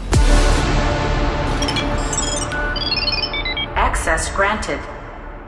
They opened the door. Mm-hmm. Well, there's stories that are seemingly innocuous, but it is a doorway. And when you open that doorway, you're offering a hand into the other dimension. Right, you don't know who's on the other side. It is exciting. It is this mystery. It is the age-old question of, is there life after death? Can I find evidence? I want to know what's going on. I'd like to... Just want to hang out with the ghosts. Yeah, or whatever. Or even it's partially that feeling of a kid when you're young and you want to believe in magic. Yeah. It's that same sort of thing. Like, I want a little bit of mystery magic in my life. It's like a superpower. Yeah, it's part of the compelling aspect of it. But it is a doorway.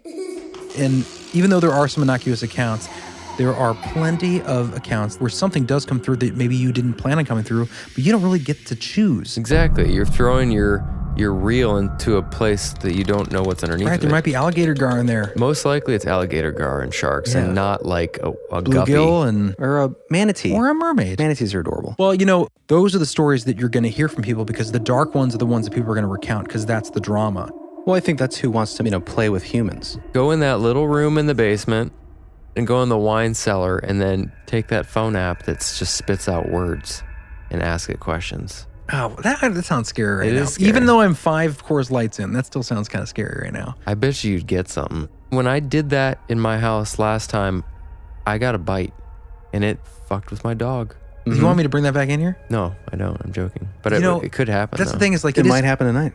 Like these people that have had the experience with Ouija boards, I am intrigued. It is compelling. I often want to pull out the Ouija board that I have and do it, but I never do because I always think at the end of the day, I don't want that darkness in my life. If I open that doorway, I'd have no control over that because I've had it's experiences. compelling because you know, if you get a bite, it confirms It's exciting. a lot of, you know, it means there's something else that we can't see in the universe. It's a little taste of magic. Something other than Polar Pops and Circle K and the DMV. And something magical. And there's a whole uncharted world of reality that no one talks about. Probably influences our world a lot. Yeah, we just can't see it. It gives you a glimpse into the unseen world that's just behind the veil.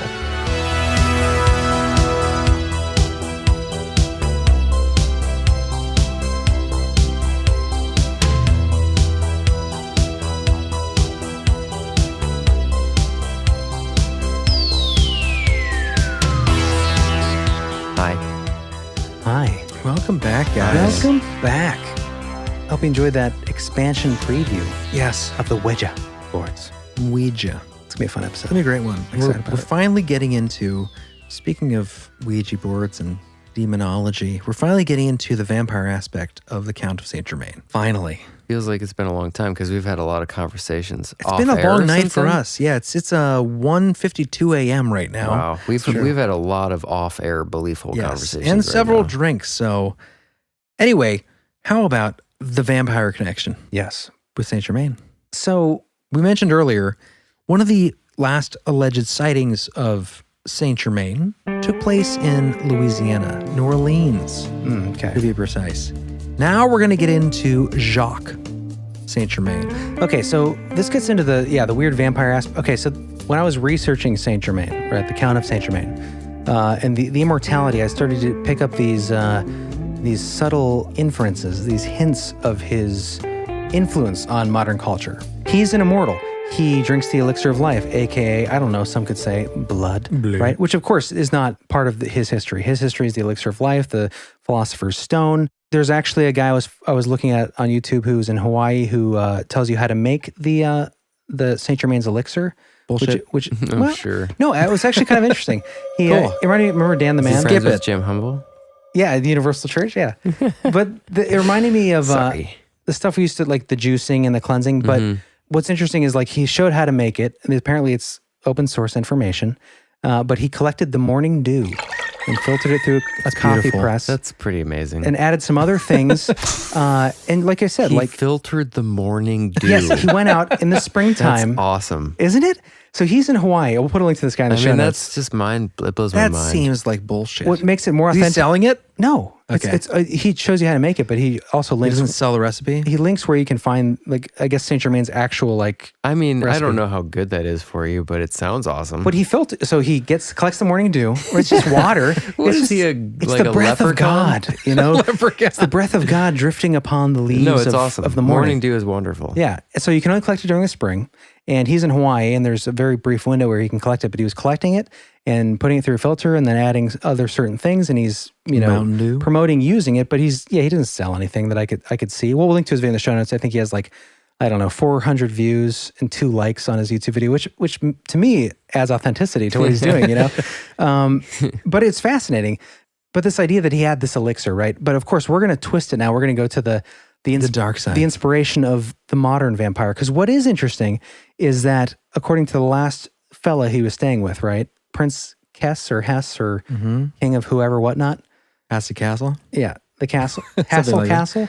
He was staying with this king. This is his official death. Of course, there was no official burial. Right. He wasn't there to see him die. But he supposedly confided in him that he was the son of Prince Francis II Rákóczi of Transylvania. Transylvania. So he's an immortal. The best possible official scenario of his lineage comes from being a prince of Transylvania who has an elixir of immortality, right? All of these things to me sound like an inspiration for Dracula. It was interesting right? because here's my elixir for immortality. That's great, John. Coors Light will take you all the way. We'll take you all the way. It is interesting because the signet of the original vampire, Vlad Dracul, the actual historical figure, Yes, was the dragon, right? It's another connection. Yeah, and what's in this image right here? Okay, so there are two written works attributed to St. Germain, the Count of St. Germain, one of which is the Most Holy Trinosophia, which I'm not going to get into here, but it's attributed to him according to Manly P. Hall. And this is fascinating too because it wasn't deciphered until 2009. No, this is a different one. This Okay. is the first one that's attributed to him. What is interesting about this document is it is ciphered, and it contains, according to researchers, the most elaborate cipher known to man. It has combinations of Sumerian, Egyptian hieroglyphics, all kinds of ancient languages, twisted and written, French upside down backwards. And to this day, I don't know if anyone has transcribed it, but the other manuscript, the one that I'm interested in today, is called the Triangular Manuscript. So this was also acquired by Manly P. Hall by way of another Freemason from France. He's got his fingers in everything. He sure does. But what's interesting about this one to me is this one actually has his name on the manuscript. It's shaped like a triangle.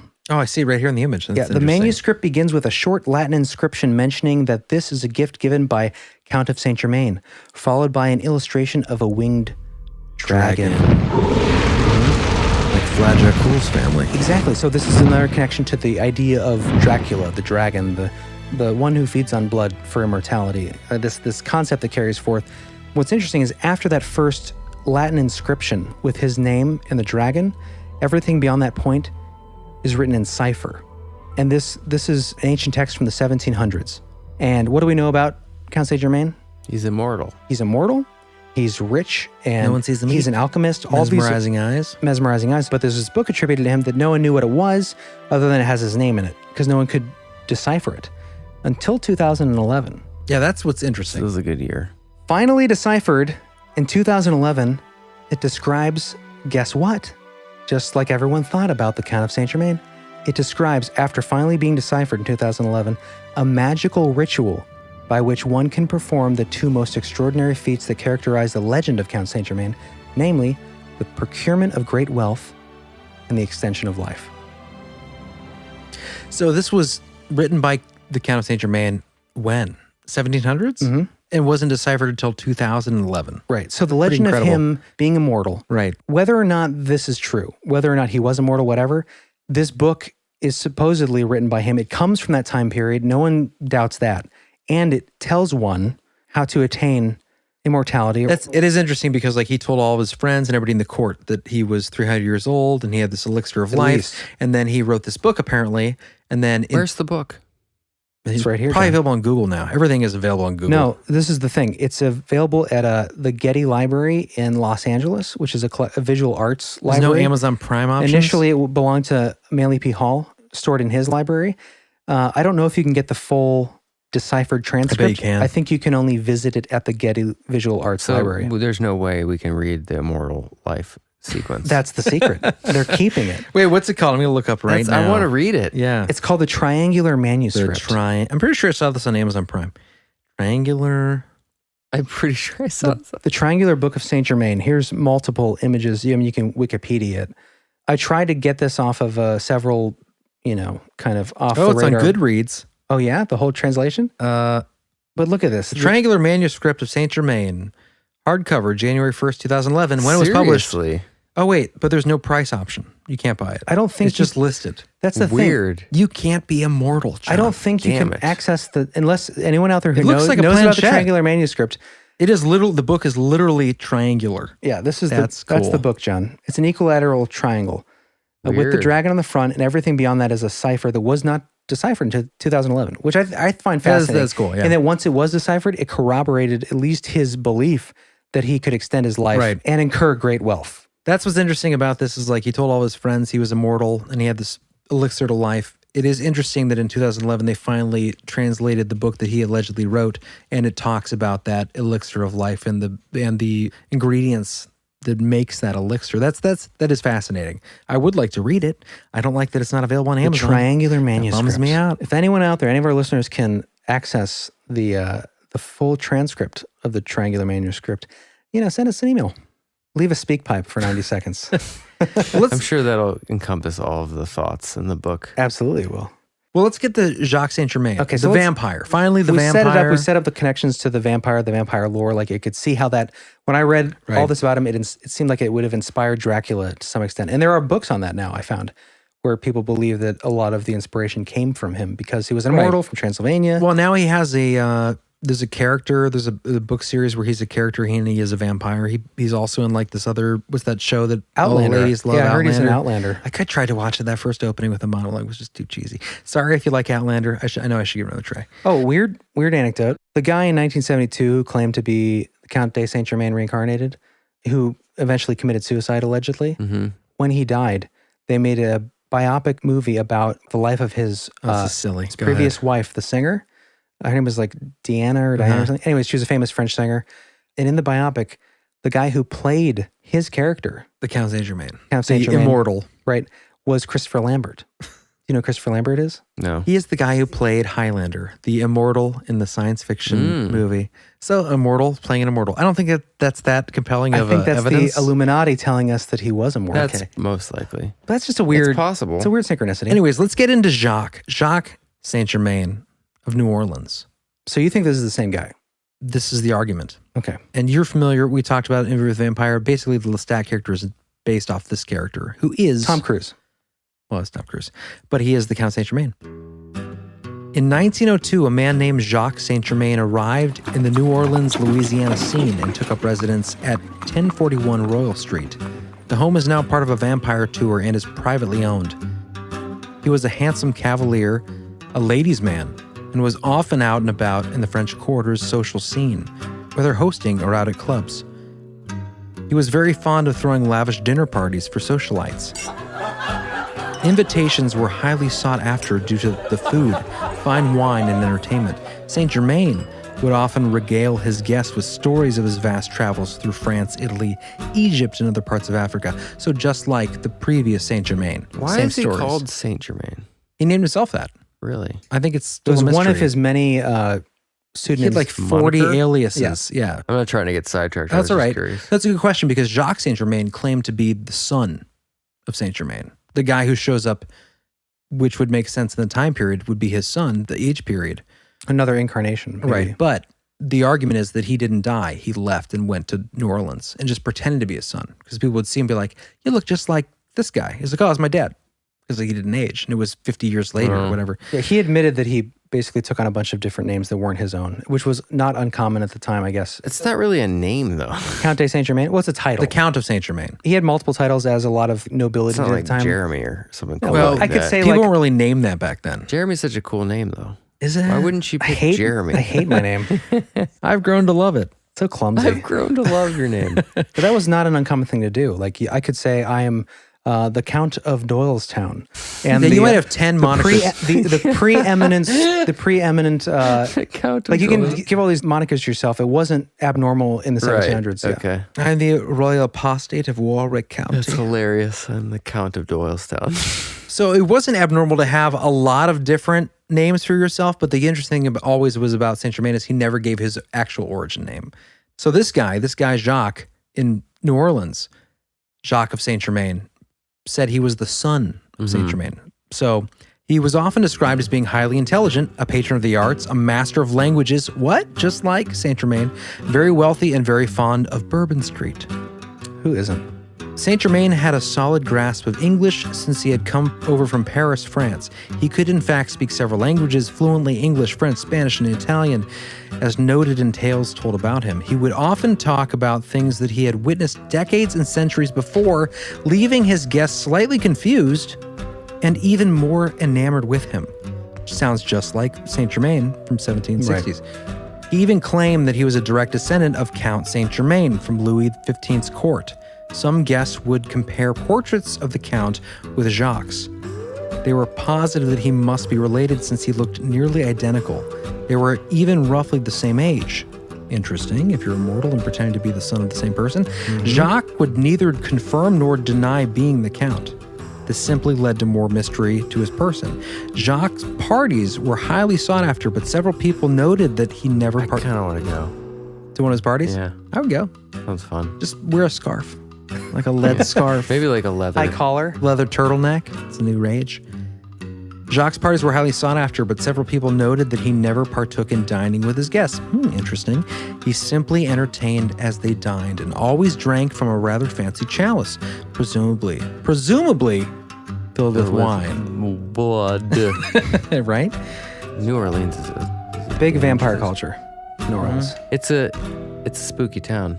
You know, there is a whole vampire culture there now that's a group of, there's like 50 admitted vampires in New Orleans that are on the registry. They're pretenders. Well, they say that they have a medical condition, they have to drink blood. They don't have the other abilities or aspects to their vampirismness, but they are a protected class. Oh my gosh. Anyway, so these rumors took a sinister turn several months after St. Germain's arrival to New Orleans when the police were called to St. Germain's home to investigate the circumstances leading to a woman who had seemingly fallen to her death from his balcony.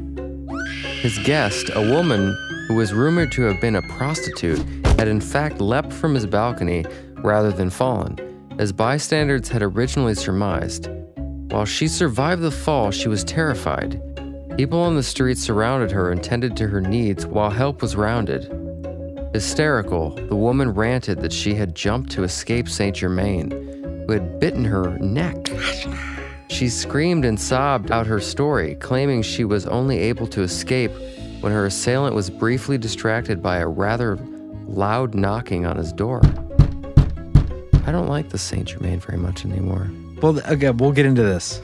The woman was taken to the hospital as soon as possible, and the police, suspecting that she had become delusional, told the very well-known, affluent, and respected St. Germain not to bother coming in for questioning at this late hour, but rather to please visit the police station in the morning to go over the accounts of the evening. Dicks.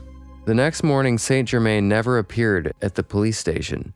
In fact, to everyone's chagrin, he had completely vanished overnight, leaving the majority of his belongings behind. Legend contends that upon entering his house, the police discovered a series of open but corked wine bottles. We got a lot of weird wine bottles here, Sarge. Upon closer investigation, they found that the large collection of bottles were filled with a strange mixture of wine and human blood.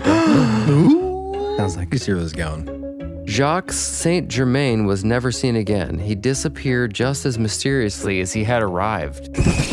As one can only imagine, his contemporaries were shocked at this scandal, feeling both betrayed and fooled, and probably a little disappointed that the fun had come to an end. According to Michael Murphy's book, Fear Dat New Orleans, there are ongoing sightings of Vampire Jack in New Orleans. In 1933, the New Orleans police were called to Royal Street, where for 2 consecutive nights, women were found with their throats torn out, and they were drained of blood. A witness claims to have seen the man scale a 12-foot wall to make his escape. Well, that all sounds made up. Oh, It sounds nothing like the Count de St Germain that we discuss all the time. That's true. He traded his grass dew elixir of life for prostitute blood. I think there might be Prostitute blood. There might be some truth to the account, but obviously it seems exaggerated. A lot of hyperbole. It sounds like someone wrote it after watching an interview with Right, and there's Vampire. not a lot of historical references that relate to the story other than like tourist blogs and things I like say that. condemn him. Damn him! I say he's real and condemn He's him. a racist and a vampire. He hates women, obviously. He's a misogynist, racist vampire. The worst of the kind. So I don't think he was a real guy. I think, well, but it is interesting. Like, I think that, okay, the idea of this is Jacques St. Germain, I don't know. The historical references are slim. The idea that there is this, in 1933, this guy, Jack, who was creepy, that's still to this day. Where did you get this from? Do you want the rest were like historically referenced to I'll give you writings sources, of sir. Saint I'll give you sources. King Louis This is, XV. I mean, this is from a lot of the same sources that I pulled from earlier. Yeah? There's less, all the other sources had more other sources backing them up. This was kind of like, it got So thinner. from Nosferatu.com. Exactly. Is it from like New Orleans Inn? Yeah, ancientorigins.net. blog? Ancientorigins.net and Finding Count Germain, which we used for a lot of this because a lot of it's historical. But yes, it is thin with the sources. There's only like 1 or 2. And it does seem heavy in the narrative. And it totally changes his Exaggeration. character as Yeah. far as like he was like a charming guy who, you know, there was no. Well, he was he charmed her and then he bit her. Yeah, what if That's the true. entire time in the 1700s he was I just don't understand how feeding- that goes against his personality, to be honest, Well, I because guess- that was private. You don't hear references to He got the caught. drinking of blood unless King Louis helped hide. Well, they were all doing his- it back then, didn't you? We talked about Bathory earlier. They're all That's doing true. it. Yeah, I mean, it's like the Hollywood pedophile No thing. one, So maybe no one it's thought to mention probably it 'cause it's true. common. It's probably true. I don't feel know. like it could be true. I don't know. I like to think, well, if you listen to, I doubt that Theosophists would agree with this last incarnation of Saint Germain. No, the they Jacques. would not. They would be offended by it. They would be like, Madame an ascended Blavatsky's- master would not be drinking the blood of prostitutes Right. on Bourbon He Street. would only drink the blood of virgins. I don't think he'd drink any blood. willing virgins. That's a whole other. An ascended master? Yeah, ascended master. You're not going to want to bite anybody. Really? Yeah. This is Madame Blavatsky says Mhm. this? She'd be rolling over in her grave if she heard what you just said about Saint Germain. Jacques Saint Germain. Madame Blavatsky is... She's the founder of the Theosophical Society. Isn't she like associated with Aleister Crowley and stuff? Aleister Crowley was Not in the way you're inspired. thinking, though. Aleister No. Crowley was inspired by her writings of the. I remember you talking about her. The in idea of the regards- ascended masters, the idea that there is a group of people that are trying to push humanity to good. Aleister Crowley was intrigued by that concept there was a book. Didn't Madame Blavatsky, though, do some weird shit, though? I think she seems strange because she is her religion, the theosophy, is a mixture of mysticism and Christianity. She but didn't there's- have any there's no strange like practices or satanic. anything? No, there's nothing like that. I mean, there's mysticism, there's mediumship, but there's no like drinking Like of channeling blood and stuff? No. Maybe channeling and mediumship. The Aleister Crowley spiritualism was- definitely took her stuff and then had a new kind of twist, which involved a lot more. Like he had writings, of course, about like the debauchery of man to push through to the next ascended level. Here's the difference. So Aleister Crowley, when he was first interested in the idea of this, he heard about this idea of the masters of what was it? The Council of Light, which was by a guy called Karl von Eckhausen in 1752. He was pointed toward this guy's work, but this guy's work was not demonic. It was not satanic. It was an idea of there's a council of light, basically like it's sort of Christian background that's pointing people to humanity to a direction of positivity. But he was in search of this, so he looked at this. So there's a connection with that. Wherever he went after that, that was not this guy's thing. But the connection is Helena Blavatsky, the Masters of the Hidden Brotherhood, is a similar idea of the Council of Light, and that's the same idea extrapolated. We'll do a whole episode on this, okay? But it's not Yes, all. you're right. It's not all the same thing. There are different connections, and they all go through back and forth through But time. Aleister Crowley's interpretation was an extrapolation of these old mystery schools, but then, they brought weren't all into bad. his own interpretation, which, of course, that gets into our episode about the conjuring of the beast of Loch Ness. Right. You can see the corruption of some of these ideas. Summoning demons or the kings They of wanted hell. to summon and the all that stuff. demons to make the world better. Right. That was the idea behind.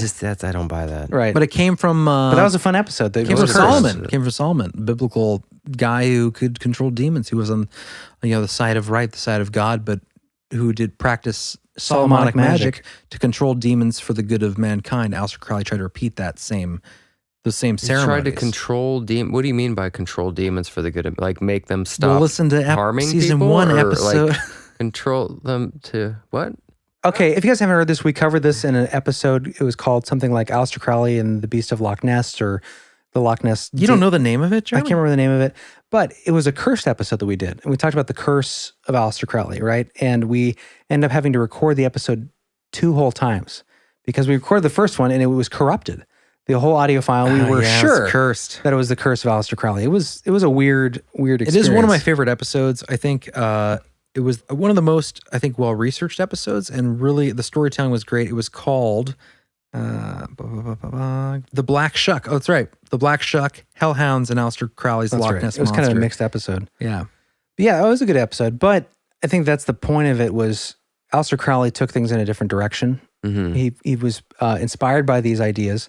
A lot of people say he was trying to promote these ideas of light in humanity, furthering the divine direction of humanity. But he was using a lot of things, and a lot of his writings, did talk about some things that Dude, were look like at the sacrifice. dude's And eyes. yeah, he looks like a dark figure for sure. Well, you say this, though, with people. You can't judge a book by the cover. Dude, he has like black robes in his eye. Like the dude. Black robes in Well, his eye? he was into the sex magic, the dark black sex Right. magic. It's not an and- episode of Aleister Crowley. I know, but like, I mean, I just don't understand why the need to defend these I'm not people. defending him. I'm just, but are you a can't. little bit. You're like, don't judge a demon worshiper by its cover. No, I'm not saying that. Well, he didn't worship. I'm was saying trying to control. Supposedly, Aleister Crowley is not Helena Blavatsky. Helena I never said he Blavatsky was. is not Eric von Hockenstein or whatever. But there's similar tenets that they throughout time each of them globbed onto, which is this idea of this council of light that's helping humanity through certain times. basically the carrying through of these teachings of the mystery schools from ancient Egypt to now, bringing forth this movement and guiding hand behind humanity. Right. That's Whether you what wanna they're call it- saying publicly, that this is what they're telling people, like writing down, like we are trying to do. Well, who this. and which? Well, yeah, That's the thing is there's Manly P. Hall- You're talking about three different theologies through hundreds of years of time. They're not the same people. They're not the same theologies. I'm talking about Aleister Crowley specifically right now. Yeah, he picked up and used this idea of like hidden knowledge, secret societies, Gnostic teachings, and he used that combined with Solomonic magic, which was the magic to control the kings of hell to supposedly make the world a better Right, place. we talked about that But ceremony. here's the thing, though: if you are, let's just say for speculation that by his actions he seems like he is an arbiter of darkness. And if Well, you're that's arguable. Okay. I mean, no, he's done a lot of dark things for sure. Let's just hypothetically say that he is on the side of darkness. What does darkness do? They don't tell you the truth. They don't go, we're here to destroy humanity and corrupt humanity. They say, we're bringing the demons to help humanity. They lie. They're deceivers. This is what they do. I know, but you're jumping into these terms of they and them and I'm saying anyone that worships like the false well, first of all, god. he didn't worship a false god, quote unquote. He believed in Christian theology. He believed in angels. He believed he was getting a guardian angel to help him to do these certain things. But here's the We difference. talked about this on our episode. John hits an interesting point, and it is the division between the idea of like the traditional Christian idea versus the idea of Lucifer. Well, right? and things So were lo- different back in Right. What I'm saying Middle is Ages. it's more binary, but it used to be there was kind of a conflation. It seems like a mix of do what thou wilt. Does that sound Christian? Did you hear the rest of it? We talked about this. We're What's- going to go what's back into the this rest of again. it? it's do what thou wilt should be the whole of the law, Unless it hurts other people, basically. will under love, or something like that. Sounds libertarian if you read the whole quote. Do what thou wilt should be the whole of the law, will under love, or love under will. This is what it guy, is. look at his face, man. Look at Did you this read- dude? Like, look at his. Tell me that dude is like straight legit. Well, there's a good chance that he was a megalomaniac and Well, for sure. believed a lot of things. Like, I'm pretty sure that some of his rites included, like, whether it was sarcastic or whether it was just hyperbole. He said in one of his books, I'm pretty sure that like the blood of the innocent is the most sacred sacrifice. And whether that means kill, or whether that means just take the blood, borrow the blood, Splitting and hairs. use it in a thing. Whenever you're dealing with that stuff, it's definitely something to be wary of whenever you need to Look at him as sacrifice. a young lad right there. Yeah. He looks very, very nice. Okay, I'm not going to go down this road. It doesn't really matter. It's another anymore. topic, but he was inspired by the idea of the secret knowledge, right? And the guiding of human destiny Straight out of the Bible. through the occult mysticism. What's that to do with anything? Well, then the seeking of the knowledge, the infinite, like, I want to know everything. Right, and that's true. I mean, the idea that like I said before, that is the division between what we think about Christianity now and the idea of early Gnostics and some other sects that believe that Prometheus, the bringer of light, Lucifer, was enlightening people. There's this division where some people believe that was a positive influence for humanity, and there are people that say like that's a misleading, deceptive quality of the serpent line. It's important to mention, though, there's something in between that where there's a group of people or a group of ideologists or whatever that believed to push people towards enlightenment was not looking at the Luciferian aspect of it, but we should enlighten people to push humanity towards the best that they could be. Right, there's all different levels of this, and we are not esoteric scholars by any Which means. we should do in episodes. We can actually study it as opposed to just Anyways, this is it's interesting to discuss these ideas and get further down the rabbit hole and hear what you guys out there think. The listeners, what are your thoughts on this? Do you maybe some people out there have some more deeper esoteric knowledge that they would like to share? Which would be cool. I wanted to end this episode with one reading. Does this connect with what we're talking about? Yeah, I mean the entire episode. Like there was a really great resource called Finding CountSaintGermain.com with a lot of good detective work that's tracked down accounts, but the comments are interesting. So this comes from one of the comments on findingcountstgermain.com. My name is Steve Jones from Canada. By the way, don't fix anything if there's grammatical errors. Just read them as they are. All right. My name is Steve Jones from Canada. I turn to a vampire anytime I want to. I become a real vampire because of how many people treat me. This world is a wicked world and not fair to anybody. At the snack of my finger, things are made happened. Am now a powerful vampire, and no one step on me without an apology goes free. I turn to human being also at any time I want to, and am one of the most dreaded and respected person in my country. I am now also very famous and rich with the help of the vampire's empire. I get whatever I want.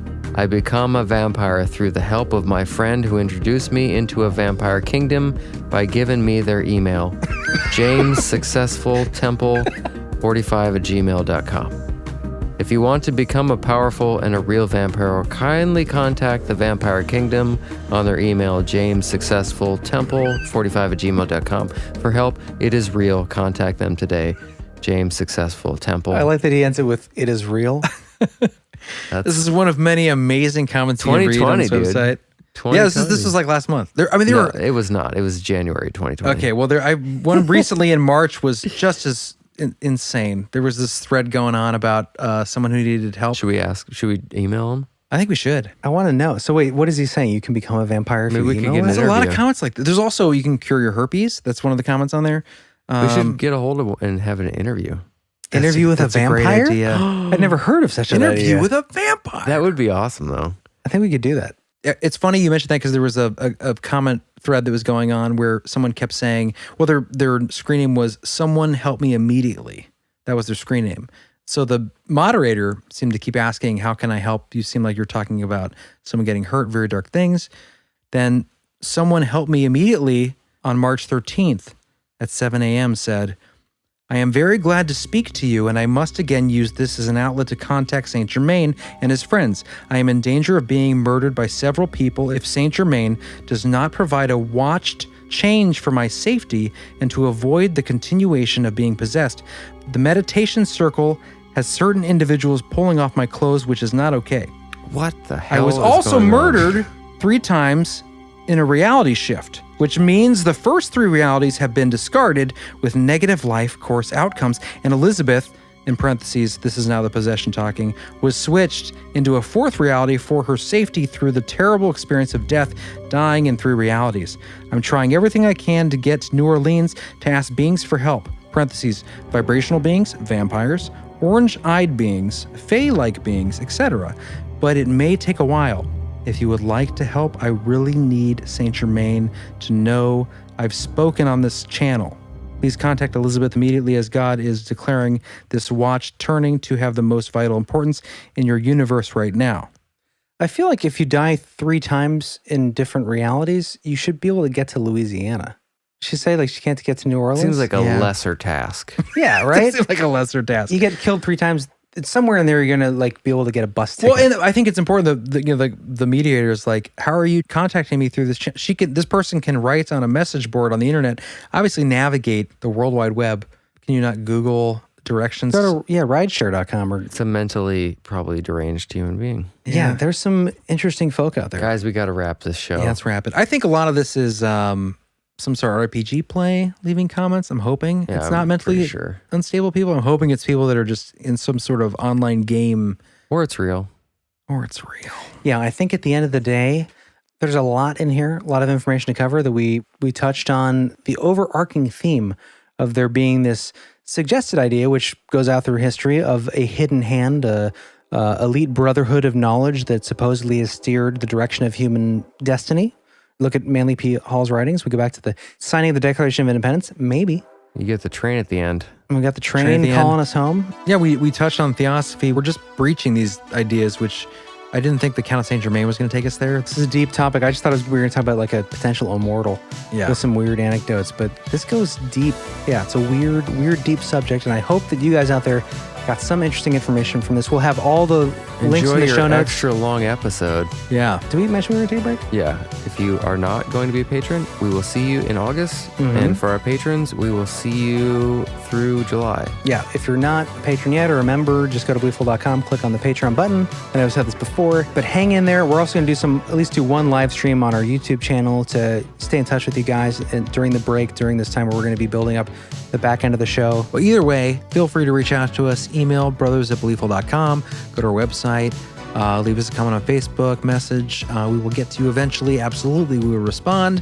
And if you're sticking around, if you want to head over to beliefful.com, go to the expansion episode. We will be doing Ouija Boards Gone Wild. So we'll see you on the other side. We'll see you later. Have a good night. Happy 4th of July. Goodbye.